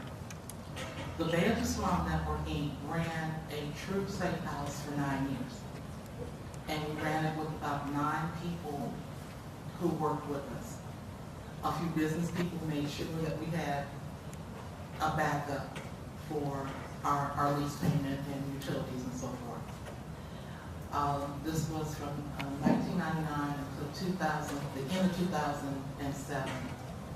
When the housing market crashed, we did not want to put anyone in a place where they would be hurting on their personal credit or whatever, because all of the principal people, myself, my husband, and 3 other people, our names were on the lease, utilities, and so forth. My husband and I were in the real estate market at that time, and to be able to get out and not lose our retirement benefits, we had to let go of all the rental properties that we had. And one of the rental properties was the space we were using for, the shelter. It cost a minimum, and this is bare minimum, of $350,000 a year to run an emergency shelter properly. And this is bare bones. This is where you have your house manager, one other executive, and those 2 people full-time, and another person part-time. Then everybody else is volunteer. You cannot expect volunteers to put in the time and effort to run a place like a shelter for people indefinitely. It just isn't reasonable. But you never know when you have to leave your home 9 o'clock at night, 10 o'clock midnight, 1 o'clock in the morning to go over to the shelter to handle something. And it's not necessarily anything major security risk, but remember, you're housing people who've been traumatized. You're housing children who've been traumatized. So you're talking about nightmares, you're talking about bedwetting, you're talking about occasionally someone will come in and they have an undiagnosed mental health condition. Well, they get to you and it flares up. So then you need to get them the proper help that they need. So that's the bottom line. And this is on our website. Unfortunately, we haven't grown to the point yet where we're ready to raise $350,000 a year to make sure that people are okay. And when I'm talking about $350,000, that's like 8 beds. Okay? So I'm asking everyone to pray that we understand that we can't do this. There's numbers. The numbers pan out. There are enough of us with incomes and run businesses and whatever, and there are other resources that we can reach out for. We just have to decide that we own each other, we are a part of each other, and we're willing to make the sacrifice and put the priority on keeping people safe. So that bottom line is $350,000. Just pray on that. And many of us sitting here know that when you take something to a live prayer, you are sincere about it, it can't happen. You first have to want to make it happen, and then it can happen. My presentation is going to be extremely short. I'm going to attempt to paint a picture of what the most extreme form of domestic abuse can look like. We are losing people. We're having people who are dying. And it's not a secret. It's on CNN. It's making the local newspapers all over the country. So we're not talking about just some stats that some brainy PhD, a sociologist, or someone who's in social work put together. We're talking about human beings. And we're losing people in the broader community. We're losing people in the Islamic community. This particular event began in 2009 we had one of the most horrific situations happen in our community. Sister Asia Zufair Hassan, wife of former TV executive for British TV, was beheaded by him. This touched my soul. This is not judging the brother or anything, because again, I'm talking about somebody I work with.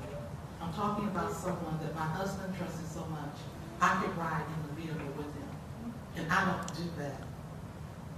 You know, that's just something you have to really have my husband's trust and mine. I don't make it a habit of riding with men who are not in my family.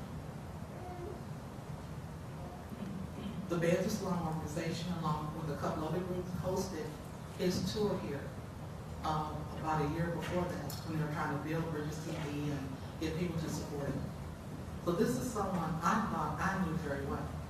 This is a man that every time he spoke about his wife was very complimentary. He credited her with the initial idea. And she was fortunate enough to be a very savvy businesswoman. She was the owner of several 7-Eleven stores in upstate New York. So she put up the initial funding to get it started. I was at home watching TV. I happened to have CNN turned on when the announcement was made. I thought I had just gone into another world. The room actually started to spin for a couple of seconds. I'm not hearing this.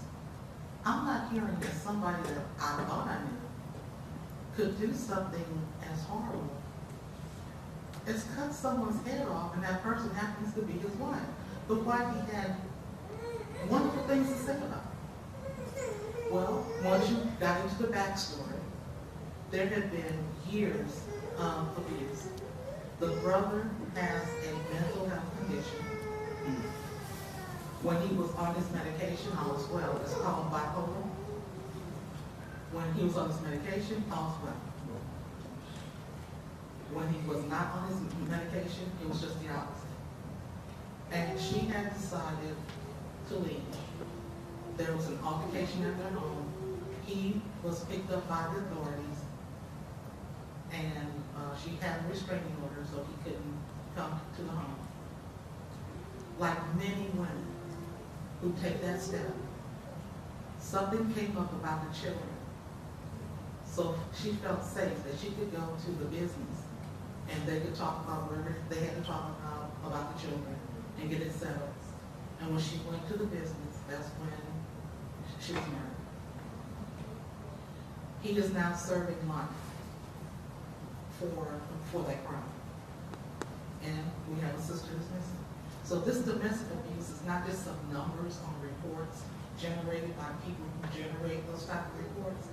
These are our brothers and sisters. These are people we know, or maybe we don't know, but they are part of us. They belong to us. This is our family.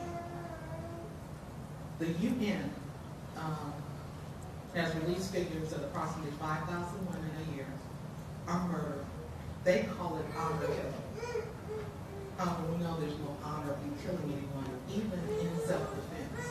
You do what you must do to protect yourself and your family, but there isn't any honor in taking someone's life. Approximately 5,000 women per year, and this is not counting the U.S., are murdered. Well, we know how common murder is in our society here in the U.S. It's so common that when we started doing the research to get the names of Muslims who have been murdered by family members, it's like looking for a needle in a haystack. Now, the ones like Sister Asia, who had some prominence and it made the major newspapers, okay, those cases are easy to find. Your average person, depending on the family, depending on what happened, a lot of us will not talk to the authorities for various reasons, and a lot of those reasons are very valid. Some of these murders are listed as murder-suicides. Some are just listed with a lot of converts, reverts. Many of us have not legally changed our names, So if something happens to us, the legal name is reported and may not ever be connected to who we are in the community.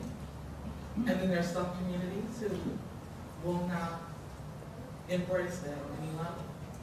One of our dear sisters, and I'll be reading her name in a few minutes, many years ago, was burned to death by her husband in front of their suburban home in Chicago.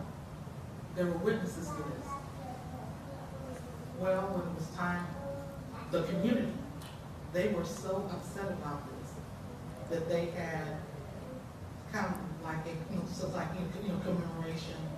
They wanted to come together. Unfortunately, the Islamic community at that time, you had the ministers there, you had the priests, you had pretty much everyone else except the Islamic community. They wouldn't even talk about it. There are individuals in communities who have told me that there are people who are being murdered here in the U.S.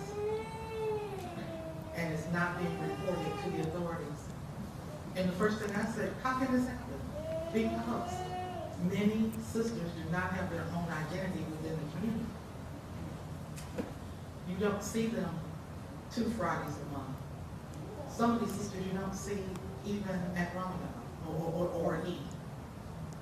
So if they're not around and a family member says, oh, well, she's gone back home, she's real, homesick, or the family completely packs up and goes back home, that's the end of it. One situation, Sister Shema Wall, I can't remember her last name. She lived in California, and people thought that she was a victim of a hate crime a couple of years ago. And they come to find out that her husband, yes, she's from Iraq. Her husband has been indicted, and I'm not sure if his trial has happened yet, but that's where we are, and there's a lot of evidence that's been presented that this is the case. Well, her family, because they originally thought it was a hate crime, the authorities released her body. They took the body to Iraq and had the burial there. Pretty much the whole family was there for a while. I do not know why, but they returned several weeks later. So these things happen. My prayer is that we know these things happen and we pray that we step up. So right now I'm going to read the names of those who've been able to verify that we have lost due to domestic abuse, either a husband taking a life, father taking a life, or a brother. We have some children, at least one child, who we lost due to an extreme case of neglect. And my prayer for this is not to bash anyone, but for us to understand that people are dying. This is serious. This is not a plaything. And this is why we need to get these funds together to help people be safe, and as Ina Mendez said, to help the perpetrators hopefully stop being perpetrators. Stop it before it, happens that we have people who are dead, people who are murdered. Lubania Batiaka, Marlon Hassan, Mithal Dayam, Palestinian Isa, Sarah Saeed, Amina Saeed. These are 2 young women who were murdered by their father in Arizona because they had become too Western. They wanted to wear Western clothes. They wanted to do what the other people in their age group was doing. And unfortunately, the father took their life instead of finding another way. Shapara Saeed, Andy Singh Agwal, Rajan Singh Agwal, and some of these are men. And the men and male children who were murdered is because they were there. I guess they tried to intervene, and the worst happened. Farah Khan, Fazia Muhammad, Hatis Paltek, Jawanda Jassi Carr, Asia Zubair Hassan, Khadija Mohed, Nashish Nurani. This is the mother who was shot down in 2011. At first, the authorities thought that it was a random shooting in her area because the husband was actually wounded.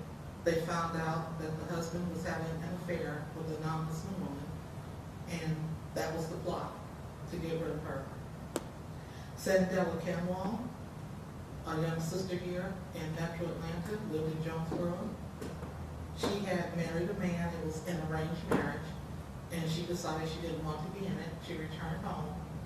She and her father disagreed about it, and one night she was found strangled in her bed. He is now serving life. Asia Goher, age 7.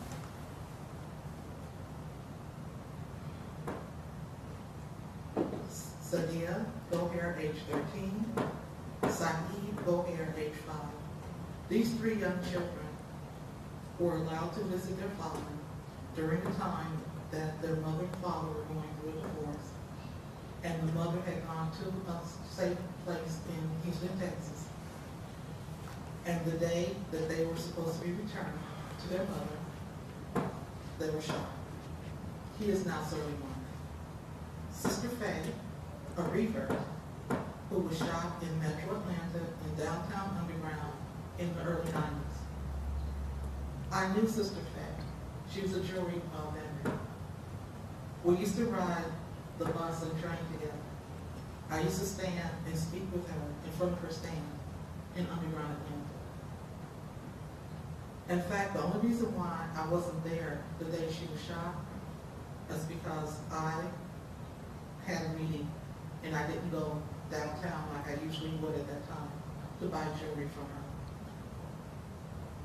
Her husband at that time also shot himself, however he survived his wounds.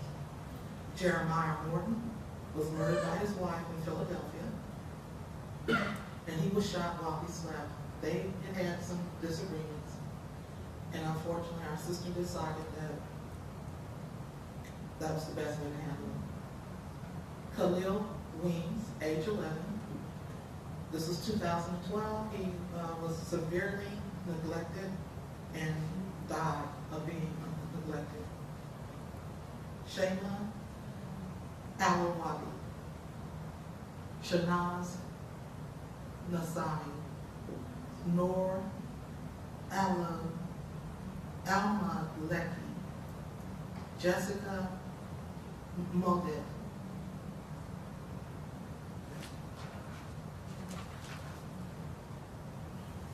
Samia Casa, Sakina Williams, Nasira Sawat, Hodi, Mona El-Wadi.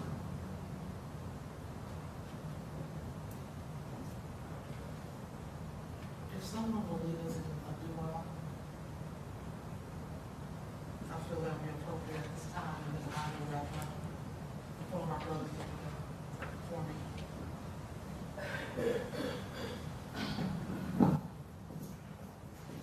أعوذ بالله من الشيطان الرجيم بسم الله الرحمن الرحيم.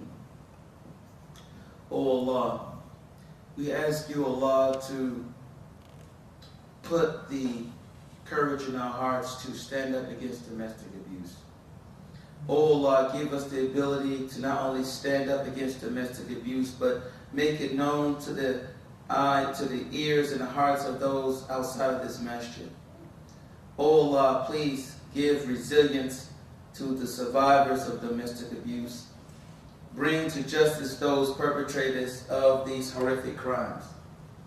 Oh Allah, please watch over us and protect us. Oh Allah, let your help go to those who are oppressed and those who are being oppressed and those who are oppressors, Ya Allah. Oh Allah, watch over us and protect us. Let this effort today be not be in vain, Ya Allah. Let us work together to protect the victims of domestic abuse. Oh Allah, let us always remember the survivors of domestic violence, and let us not forget those victims who who are not with us today. Oh Allah, please forgive us. Watch over us. Let us be good to our families, our wives, our husbands, our children. Let us teach each other, oh Ya Allah, how to love and care and respect one another. Oh Allah, please bless the efforts of Baitul Salaam.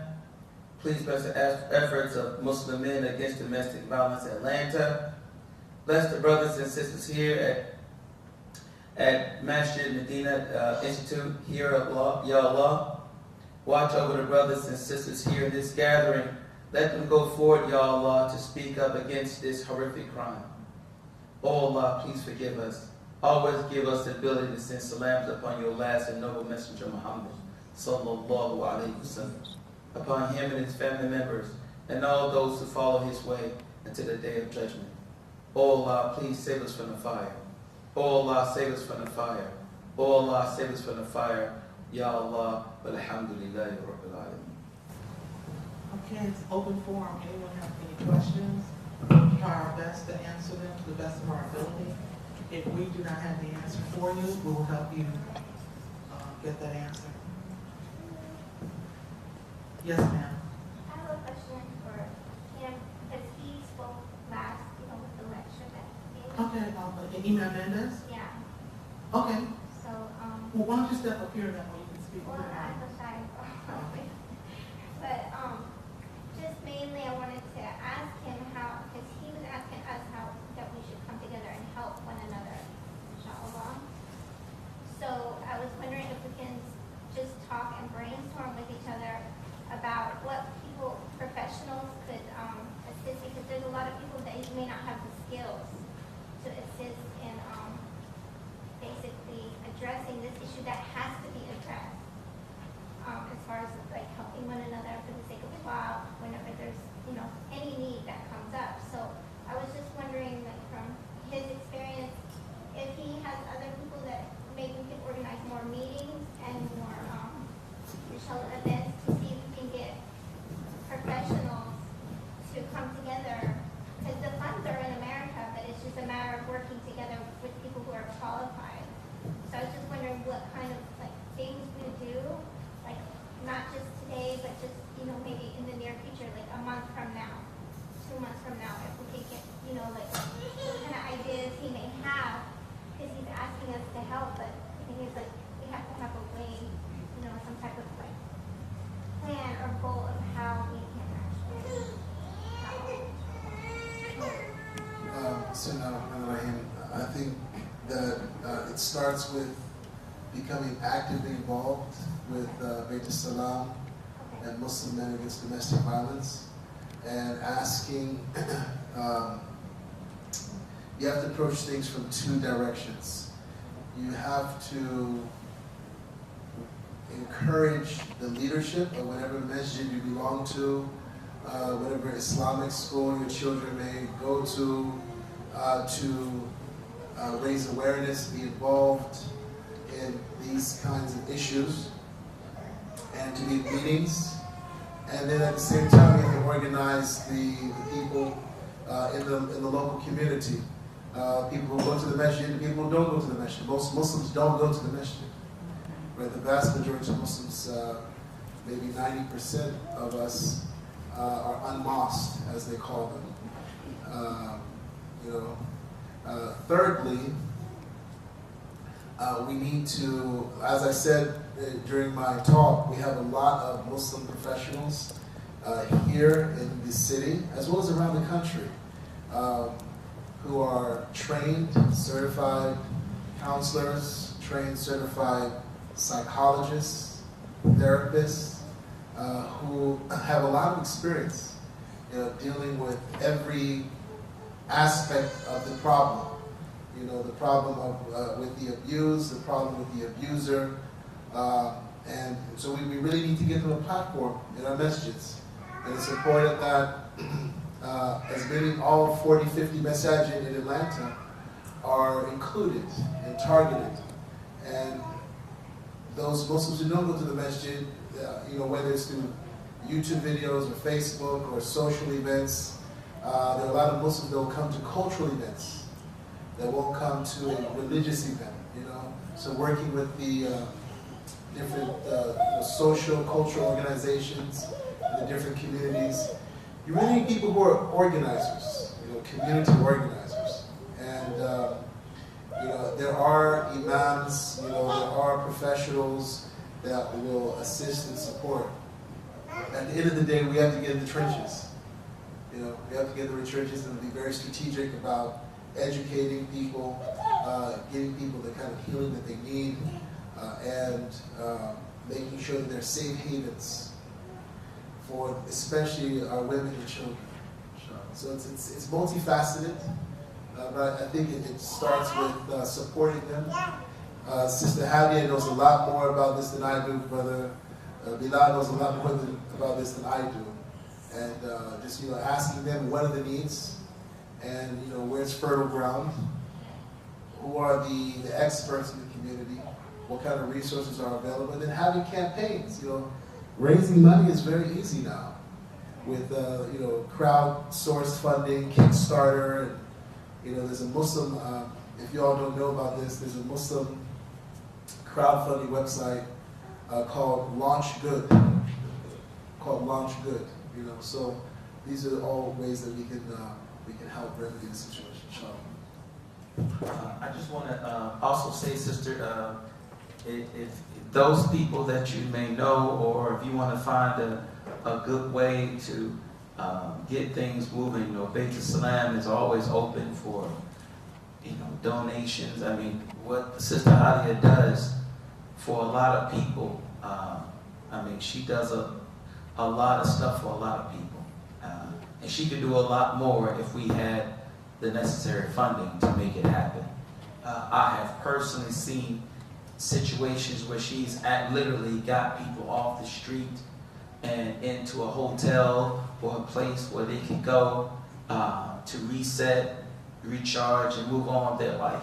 So she could do a lot more if she had the necessary funding. So inshallah, if you want to know a good starting point, is to definitely get involved with Baitul Salaam Network and to help and assist her and Muslim Men Against Domestic Violence.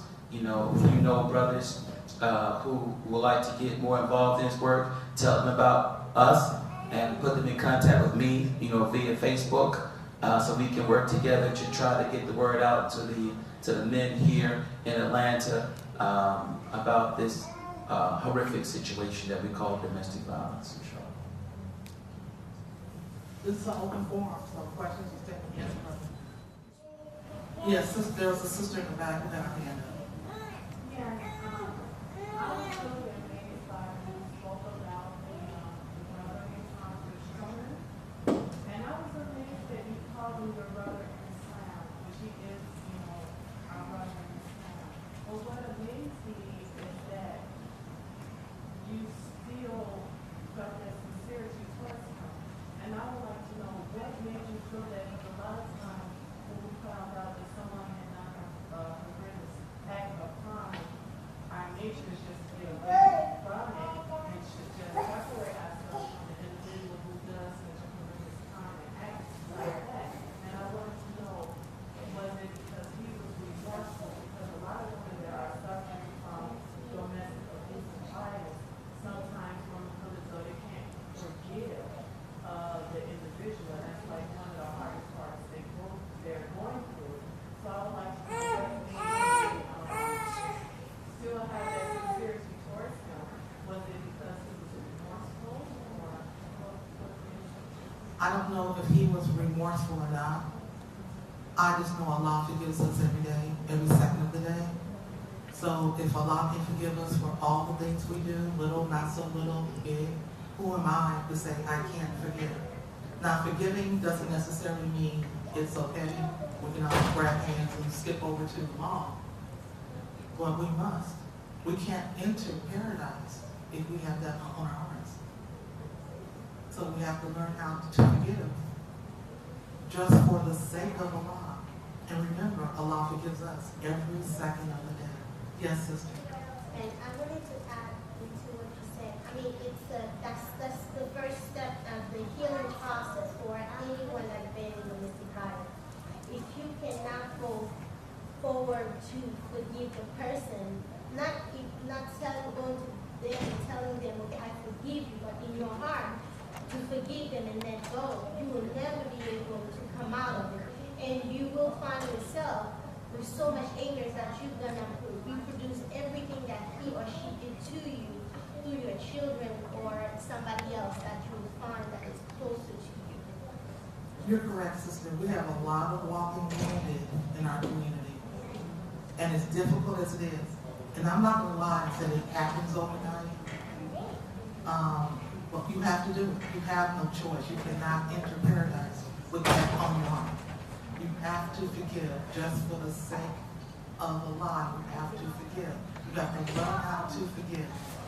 And you forgive primarily for you, so you can move on. Okay, yes, Sister Kaisha. I want to say that the council or councils or imams or whoever, the different massages, the people who are in charge of boards and stuff, inshallah, they could come together and be able to at least talk, even if you guys disagree on other things, you know, on how to pray or how many rakats or whatever, whatnot. This is something that is universal for everybody. And unfortunately, there are masjids that a lot of times women are shunned. They've never seen the imam, can't get close to nobody to talk to. There's no comment box. There's no information, nobody to talk to get to the people that you need to in order to have that help. And unfortunately, that's extremely unfortunate. I've even been told myself, well, you know, in the process of trying to go make salat, well, you need to send one of your sons, your husband over to, open the door. We can't talk to you and things like that. So if you can't even go make salat, how are you supposed to even go approach somebody to say, hey, I need help. Something's going on. Something's wrong. There's no one to talk to. If there's also a way to have like a number, like for each masjid or whatever, maybe if there was a number that was even close, it may not be a 1-800 number or anything like that, because that does take a lot of funds and money, but like if there was a number just for that masjid to be able to call and leave a message, assalamu alaikum, I'm looking for somebody to help me do blah, blah, blah, blah, or whatever, that would also help, because if there's a situation, a domestic violence situation, whoever answers the phone can then direct them to you, or something like that. But there aren't even phone numbers or anything where you can even contact somebody even in that masjid or know who to talk to, which sister to talk to get the information to the imam or anything. So those powers that be that talk to each other, if they could possibly come together on that, that would be grateful. Inshallah, I wanted to maybe address the sister's question earlier. She spoke about Sister Hadayai's statement about the guy who was involved in that horrific situation, and how can we show, I think she used compassion or something like that. What the sister said earlier is correct. Sooner or later, we are going to have to learn to forgive and let go sooner or later.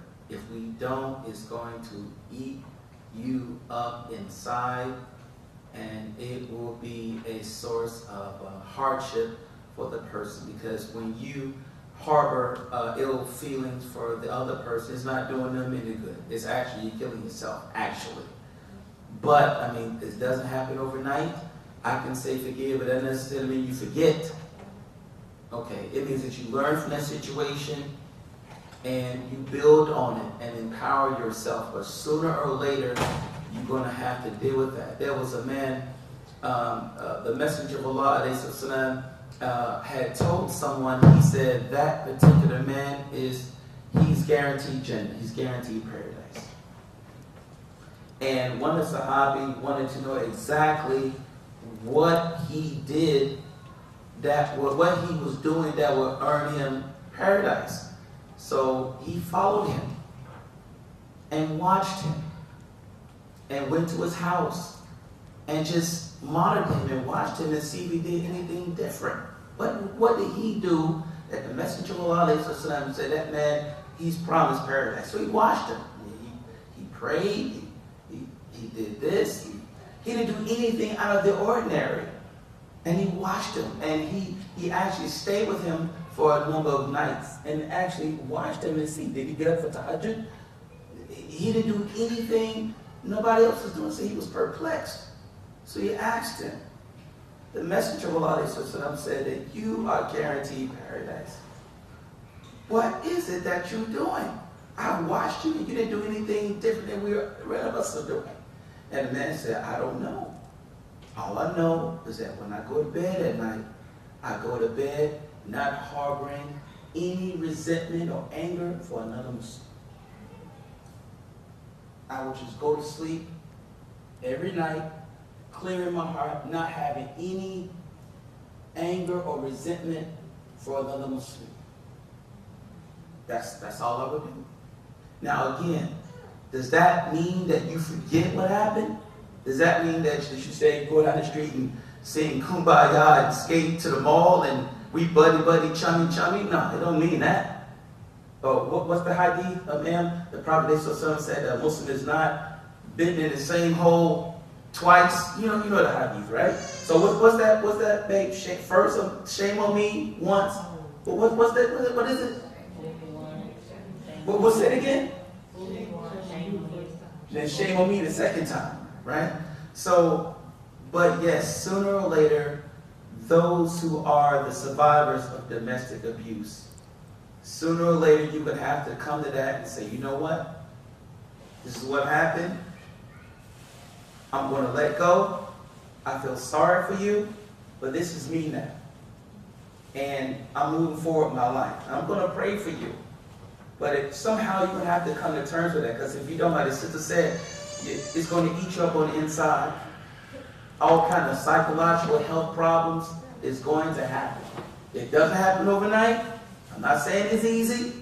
I'm not saying it's something that it cannot be done, but sooner or later, you're going to have to come to terms with it.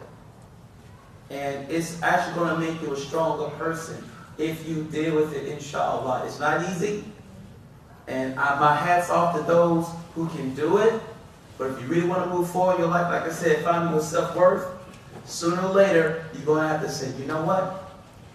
That's what happened to me, but that's not who I am. I'm moving forward, and I'm going to use my experience. Obviously, I was given lemons, but now I'm going to make lemonade. And I'm going to use my experience to empower others. And I'm going to learn to overlook what you did. What was that movie, The Color Purple? Was it Color Purple? It was the ceiling. Sooner or later, she had to go see, what's his name? Danny Glover. Sooner or later, she had to deal with him, didn't she? He did all that stuff to her. Sooner or later, she had to say, you know what? I feel sorry for you. I mean, am I crazy? Isn't that what she said? That's what's going to have to happen if you want to move forward. Wait, I'm laughing. It's true. Girls are going to be like, I'm crazy. But it's true. Okay, I'm being quiet. Yes, Sister Amila. A part of that forgiveness and healing is to get like proper counseling. Exactly. So do we have any services in place for Baitul or any other website that can allow for sisters that have dealt with domestic violence to get counseling so they can start the process? Yes, we do. And just go to our website, to the resource page, and then to the helpline page. Once a quarter, we hold an online support group. For those who want to do a face-to-face support group, we can get a degree licensed counselor to work with you for 6 to 8 weeks. Now, this is not therapy. This is just you coming together in a common place and sharing. If you feel you need therapy, on our board, we have a PhD level psychologist, Dr. Sakina Rashid. And in fact, she's been in her field for about 20 years. She's called as an expert witness in various cases. She actually interviews children who have been abused to help attorneys prepare their cases, or actually the prosecutors prepare their cases. We have other degree licensed counselors as well that we can contact. So go to our website first, www.baitlsalam.org. After going there, if you don't see everything that you need or you still have questions, you can always call us at 255-8500. Everything is done on a confidential level. You will not hear about it again. Now, are those services free, or are they like, based on your income? It depends. We have an arrangement with several counselors. They will do evaluations. They will work with you on a limited basis, and you will not have to pay. What we do is we give the money to them. And then, of course, you have to pay it out. I know Dr. Sakina Rashid can take insurance. So if your health insurance covers, in fact now, if you get insurance now since the Affordable Care Act, it will cover some mental health related services. Sure.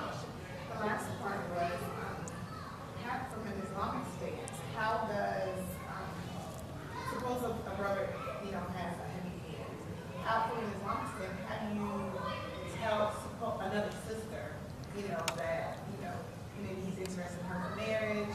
How do you go about saying this person has a heavy hand without necessarily exposing their sin? You know what I mean? What's the tactic that you use? That is very difficult, and I found myself in that place. I always suggest the sisters ask the hard questions, ask around, ask that brother for references, and then you ask around. Ask some of the local imams, ask other brothers that you know. And if I know for a fact that someone has made a proposal to a sister, and I know their name is in our file,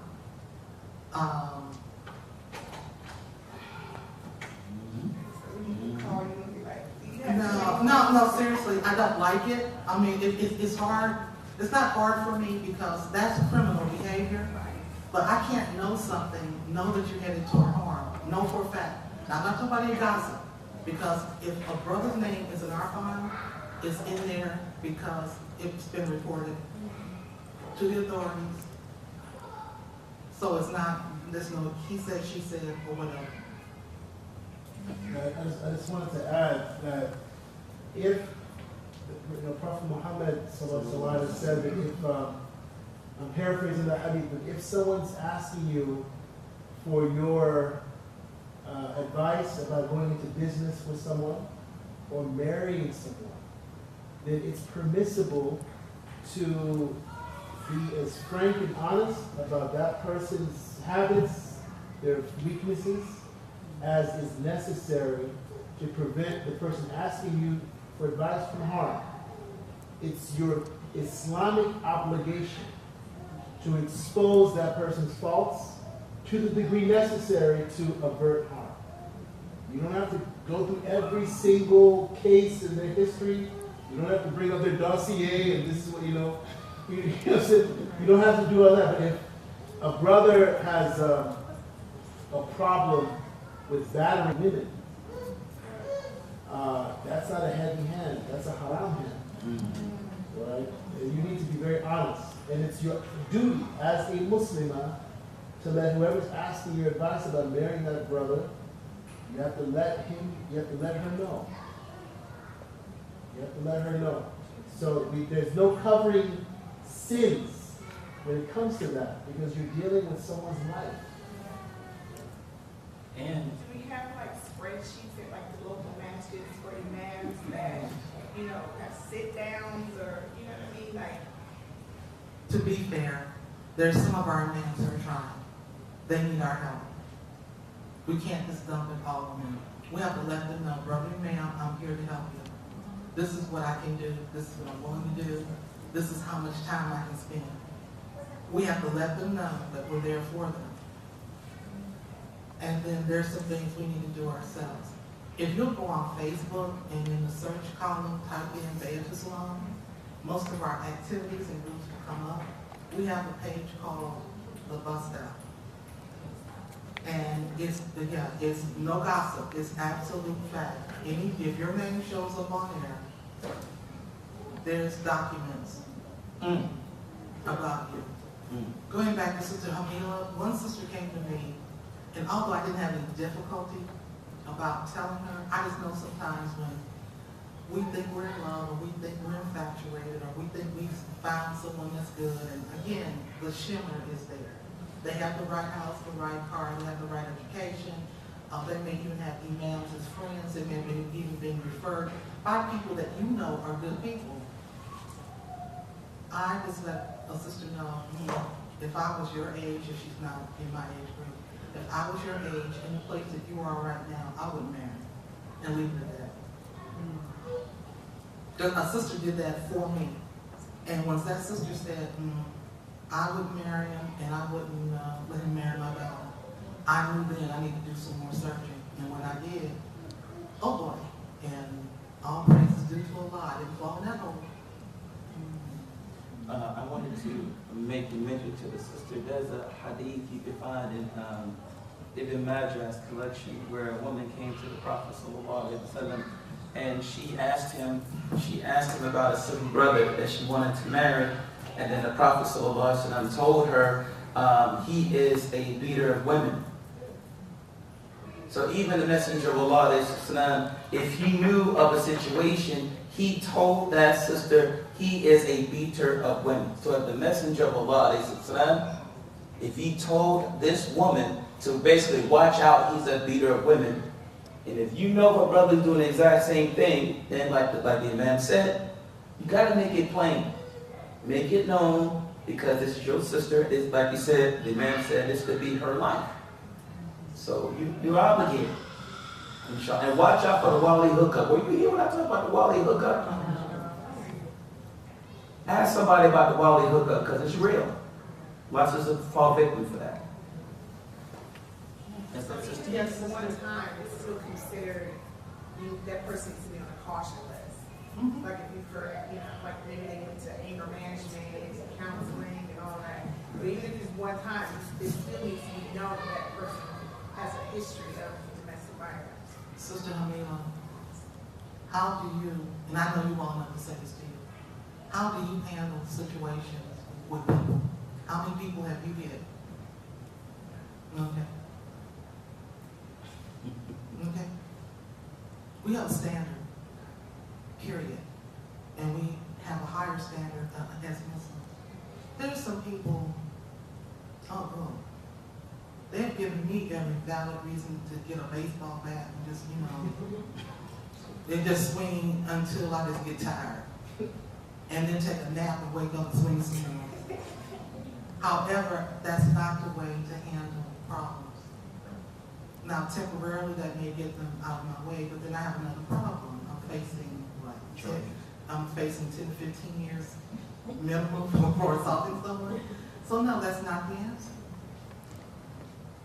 That's not the answer. We have to find other ways.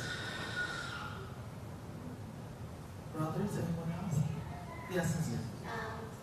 And I wanted also to add that while we're talking about the brothers, there's also sisters that does worse than the brothers do.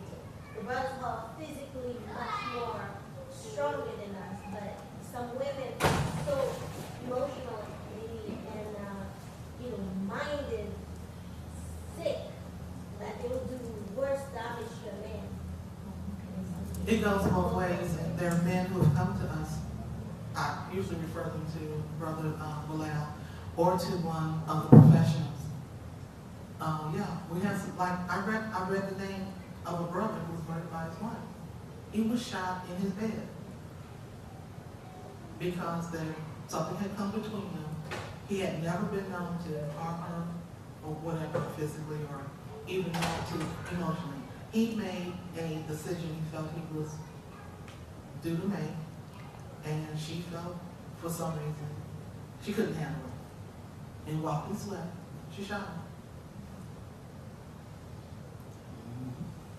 Abusive women are no friends to the Baitul Islam Network Inc. I have run across them on many levels. Yes, I know how dangerous they can be. Trust me, I know. You're looking at a sister who was attacked by another sister in a masjid. So I know how crazy we can get. Yes, sister. I work actually with mental health, but with children. And I see the track record because I deal with it in the public schools. So I see I'm looking to further my education for when I'm here in the States. Since I do work with the mental health area, what is an area that you see that is not being fulfilled? Because I'm at a crossroads right now where I'm trying to figure out what do I actually want to go to school for. And I have two areas that I'm looking into, but both of them have to do with mental health. Our children need us. People like Dr. Sakina Rashid would love to be your mentor. We just need more people who can work with our children. So anyone who's thinking about social work, mental health, counseling, whatever, when it comes to helping broken people not be broken, there's an opening. Yes, sir. I think another area that's connected to this discussion today is screaming for discourse, being ignored, is premarital counseling. Another good idea, sister, you might consider. I'm very close to Imam Deen in the West End. We do a Sunday radio show for years. He's been my friend for decades. He won't marry a couple over there in the West End until they've taken a 4-session course on premarital consultation. Because unfortunately, there is a considerable component of our brothers who, because of various social conditions in the community, with the absence of fathers, crime, jail time, these things, the only 2 or 3 things they learn, and we've been listening for 40 years, the only 3 or 4 things they know about Islam is, you're in control, brother. Your wife can't go to paradise, you're happy with her, and you're the decision maker. Meanwhile, brother never knew how to pay a phone bill or, take care of a checking account. The woman is much more advanced a lot of times. So we get a lot of people who become Muslims, and the very next day, they say, you've got to marry this woman or this man. And those marriages end in divorce. Then on the backside of that, I've been around for a while, and I know some brothers who always seem to be having a 2nd and 3rd wife. But then all of a sudden, that 2nd and 3rd wife is a different 2nd and 3rd wife a few months later. And I wonder, how does this happen? Well, there's another component of our community that is widespread, and they emphasize the multiple wife thing, and they are kind of like they put their ear to the ground, like almost like vultures. They find out where is there a divorce. They wait for the iddah period to end, and they know that that woman who was divorced probably has a hard time supporting herself, needs a bit of electrical bill paid. And they either move into that wali position, or they just say, hey, I'll marry. But then after 2 or 3 months, you know what I mean, she's more miserable. And she gets dumped for another recent divorcee. So there's a ceaseless cycle of baloney that happens. And if you are in the mental health field or want to be engaged in something that will really have a tangible effect on the community, that's a nice area. And I'm too old for the baseball background, but I like that a lot. Okay, there was a sister over here. I saw her hand up. Or an expression that looked like they wanted to say something. Okay.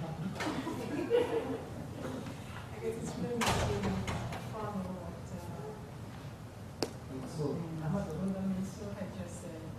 It seems like I'm hearing a lot. It's probably when it has gone too far, we end up in domestic violence. And my heart is always aware that going to the root of why this is so. And I think he touched upon it. It's the way some people are coming together, probably people should not be together.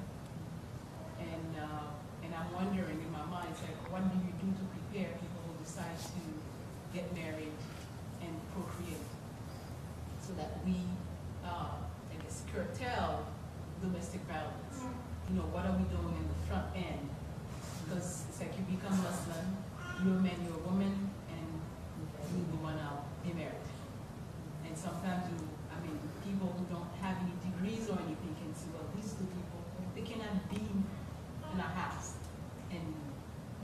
raising children on top of it, whatever. So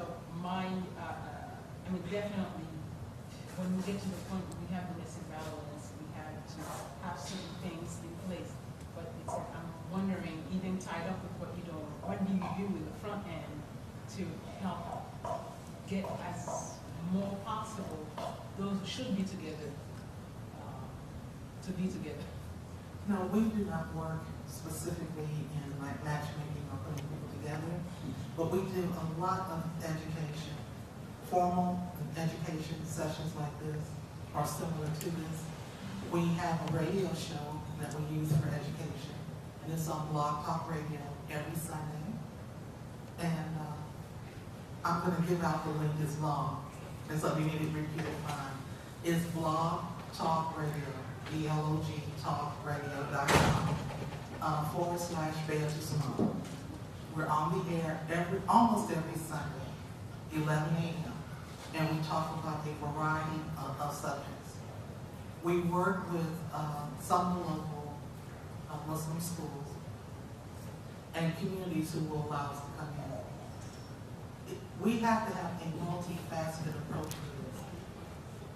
Sure, our professionals are needed.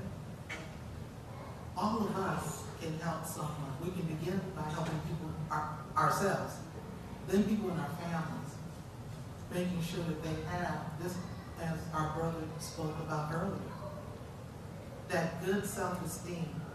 I'm capable, I deserve. Good basic Islamic knowledge. Tylene's talking about marriage and then breaking it down into the responsibilities and roles of each person. Then taking another step back. Me being a good Muslim, me being a good person, what does that mean? What is it that I will do? What is it that I will not do? I've been Muslim a short time compared to many who were born into this way of life. But I'm not the person I was 22 years ago. Now it's taking some time to kind of get all that other stuff, out the way. But it's a process. And change begins with the individual. And we all have to be accountable and responsible for who we are, what we do, what we say. On all levels. There's I thought it was on my phone, I can't find it, but there is a group that they have nationwide. I think it's called co-something, co-ed, whatever, but it's a non-religious organization that's supposed to help you basically learn to love yourself. And it stems from domestic abuse and things like that.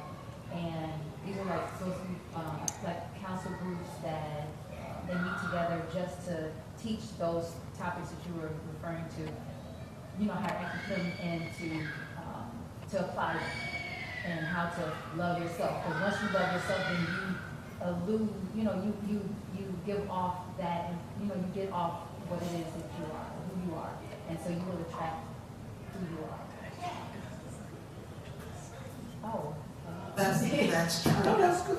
And unfortunately, as Brother Masur said, there are people, they're out there predators. And they're looking for the sister who is weak. There are people who come to us and ask us, there are sisters who are working with who's eligible for marriage, and I tell them none of them. Because they're recovering from the serious trauma. None of them today. And when they're ready, they will get a wali or a wakil, and they'll handle that part of their lives. I won't be handling that part of their life. But we have predators, and this is just another thing for people who have young people. We have a set of predators that are looking for young women, 18 to 25.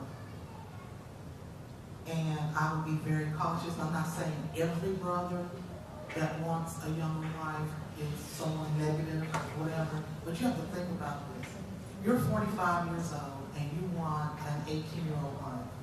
You have to really think about what's the reason for that. Another thing that doesn't happen a lot in this city is people think that you can okay, you can sign something or you can give permission for your 15-year-old to marry somebody? Not in the state of Georgia. Did you want to say something? Not in the state of Georgia. So people have gotten cayenne pepper hot with me, but this is the truth. If that young lady isn't at least 17, you're asking for a sexual assault charge. If someone finds out that you're supposed to be this young child's husband, it's no such thing as giving permission for your minor children, male or female, to be married to somebody else in the state. I doubt if it's, in fact, I can't think of any state that is permissible in. Okay, is there anyone else?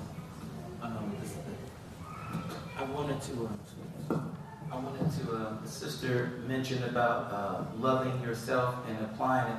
That's exactly what I wanted everyone to understand today, that knowing your self-worth and knowing who you are, when you know your self-worth and you know who you are, then you are more apt to be able to identify what is love, what is compassion, from what is abuse, and what is, corruption. So that's exactly what I want to get across today. And for the sister who wasn't here earlier, I talked about the Wali hookup. A lot of these problems we face here now, and then inshallah we'll end it with some sisters out of here. We have brothers out here who will intentionally marry a sister to a brother, and he knows that brother is no good because they're friends, right? They're buddies. And I've seen it. I've seen brothers who are friends with one another. That's his friend. A sister wants to get married, and he knows his brother is either abusive or he is what I call a serial marrier. Marry, divorce, like 15 times. And he'll marry that sister because that's his friend. So be careful of what I call the Wali or the Wakil hookup. So be careful of that. So, at one time I was involved in being a Wakil, but I don't do it anymore, but I used to do it. And I used to check out brothers like I was the FBI. I'm serious. I told them I'm going to treat you just like I treat my own daughter. There was one brother who wanted to marry his sister who I was responsible for. He was a police officer. I said, I don't care. I called his captain. I called his ex-wife. I called his children. Tell me about this man. What do you know about him? And I had to find out about him. But if a brother, the wakil or the father's not doing his homework, and you just go on because, I like the way he look, or I like the way his style, or his turban, or whatever, and you marry him in the shotgun, the calf, the isha, we can stop a lot of this. And brother, just be real, man. Because a brother know a brother, and a woman know a woman. Right or wrong? A woman knows a woman, and a man knows a man. We can peep game. We know who's real. But you got to trust us that we know what's going on. And you got to listen to the brother. He said, sister, that brother's no good. I've heard about this. Oh, mashallah, bro. He's so nice. Sister, he's no good. Don't you hear it all the time. And you come back 5 months later over some foolishness. You know what I mean? So be careful of the wakil hookup. So that means that the brothers who are walis or wakils got to be real, got to be serious, and take that responsibility very seriously, because it's like the imam said, that the sister's life could be on the line. Okay, so be careful about that, okay? May Allah make it easy for all those in that situation, inshallah. And I think we should have a database. Do you think we should have a database? Yeah, I was hoping that I made a comment. There has to be some form of accountability, because if there isn't, then you're going to create an environment amongst the community that doesn't need to be there. Because that's the thing, we're in America, we have all these, things that other countries don't have for accountability. So I just feel like we have to brainstorm and really come up with some type of middle ground where we can keep our religion and we can use the sources that we have in this country. We have to abide by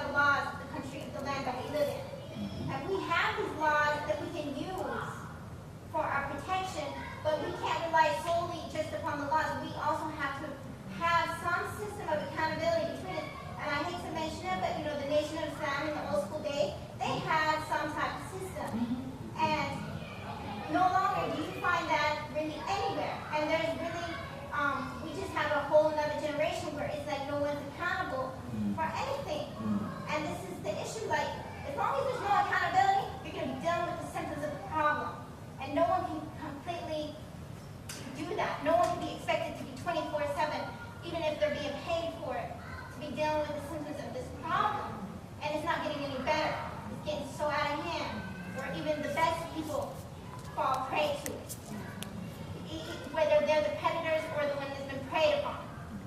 So because there's no accountability, and no one is like going to people and saying, look, you know, what can we do? What can we do? Like, and obviously if some people, I even went to a Masjid last week, and a boy was being attacked in Masjid, and I tried to like say something, do something, but I honestly thought I was gonna be attacked. And I was just not ready to, like, I didn't come there ready to deal with that. Like, I go in the streets ready for that. But I wasn't ready in the Masjid. Like, I wasn't ready. So I was just like, I just froze. I just froze. I froze. I had the phone in my hand. To this day, I think I should call 911, because that's what I would have done in the street. That's what I would have done in the street. I should, and to this day, I'm thinking, like, okay, what can I do to go back there and readdress this issue of this man who attacked this boy in the Masjid? And then I confronted him. I did say, I didn't say to, because I knew like he could attack me. So I was like, the boy said someone attacked him, and I want to make sure he's okay. And he's like, no, sister, And I was just like looking at him and looking at me, and I was just like, okay, what can I possibly say? So the only thing I could say is Rasulullah sallallahu alayhi wa sallam denied his children. And he acted like he agreed and everything like that. But to this day, like, it's so heavy on my heart. I have to go back and I have to readjust it. But I have to also fear for my safety and my well-being. Because I don't got anyone backing me up. I have Allah subhanahu wa ta'ala, but yes, Allah says tie your camp. It's in the sunnah that we tie our camp.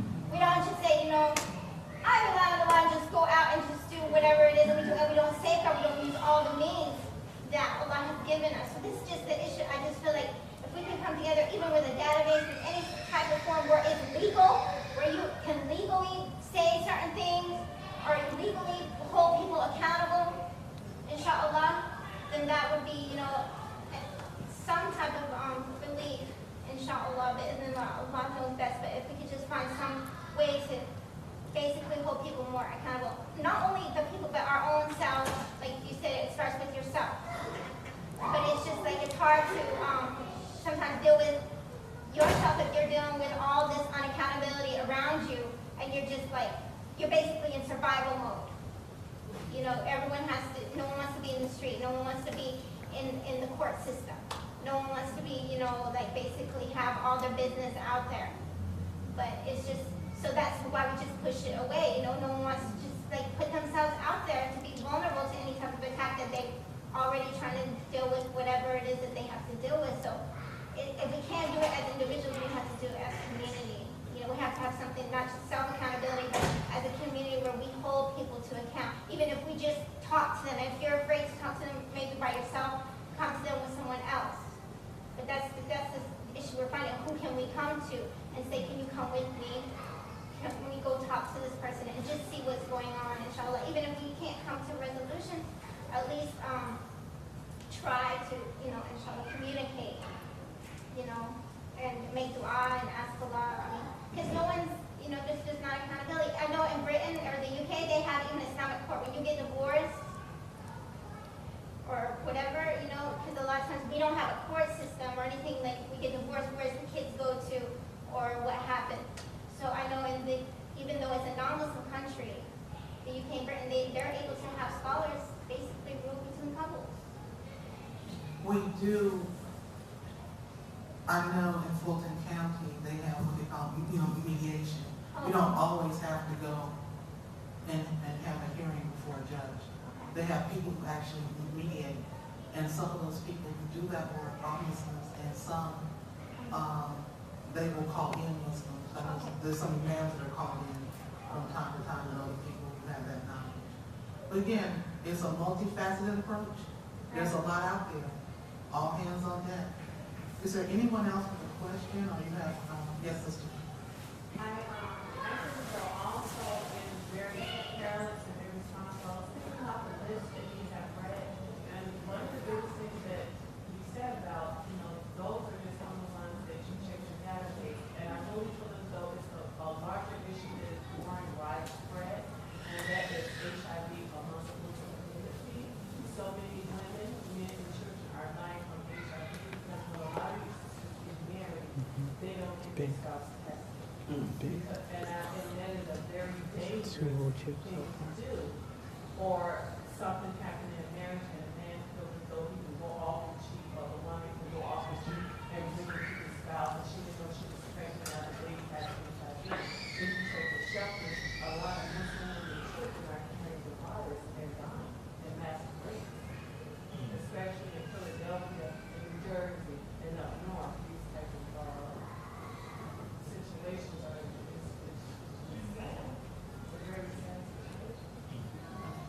again, a multifaceted approach, all hands on deck. Is there anyone that has an announcement about any activities going on in a local Masjid, Islamic Center, or in the broader community that you feel we should know about?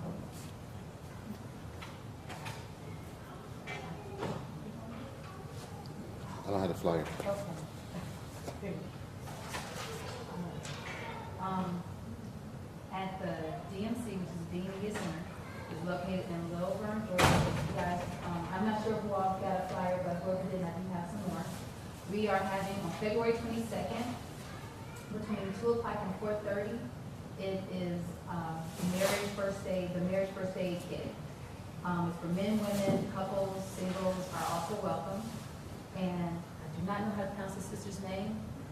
Do you know how to? Okay, Nyla, yes. Clay and also her husband Kevin Clay are going to be the speakers. Again, it's totally free, and it's February 22nd between 2 and 4:30, and I will decide everybody who is interested. It's in Lilburn, across the street from Majeed. Is there anyone else that has an announcement about anything going on in the community?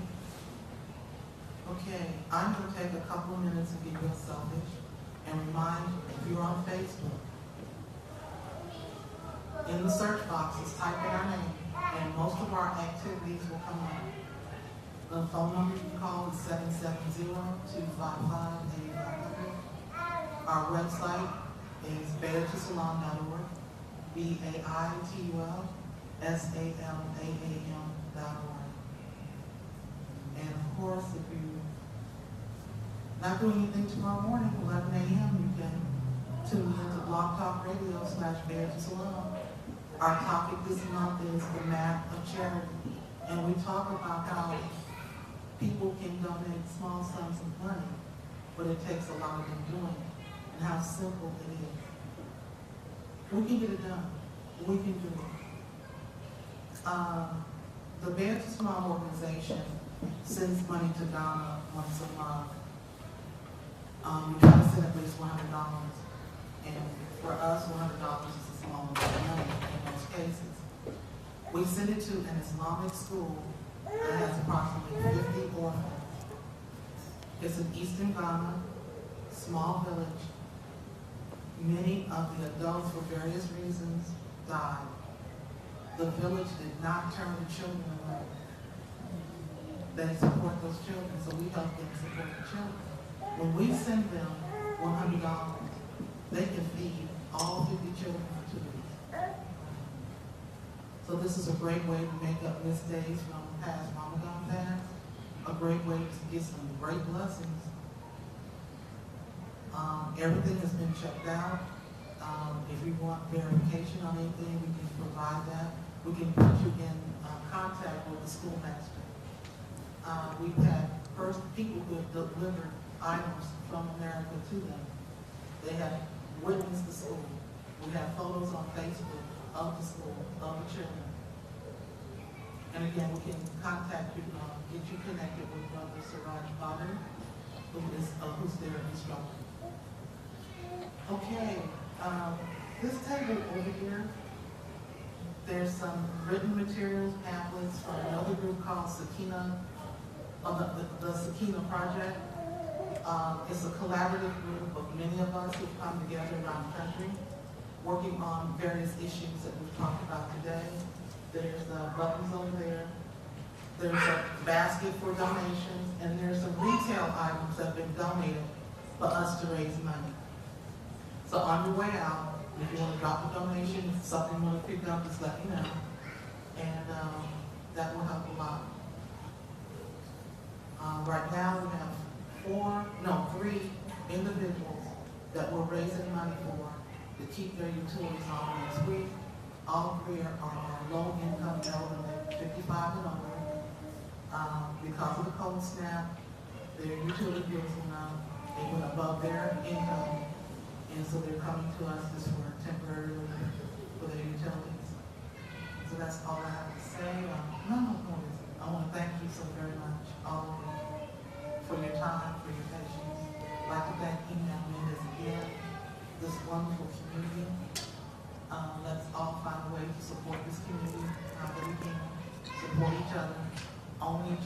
We belong to each other. Prayers and peace and blessings be upon him. And our will to be the best Muslims that we can be. So we your brother to lead us in prayer and close out this meeting.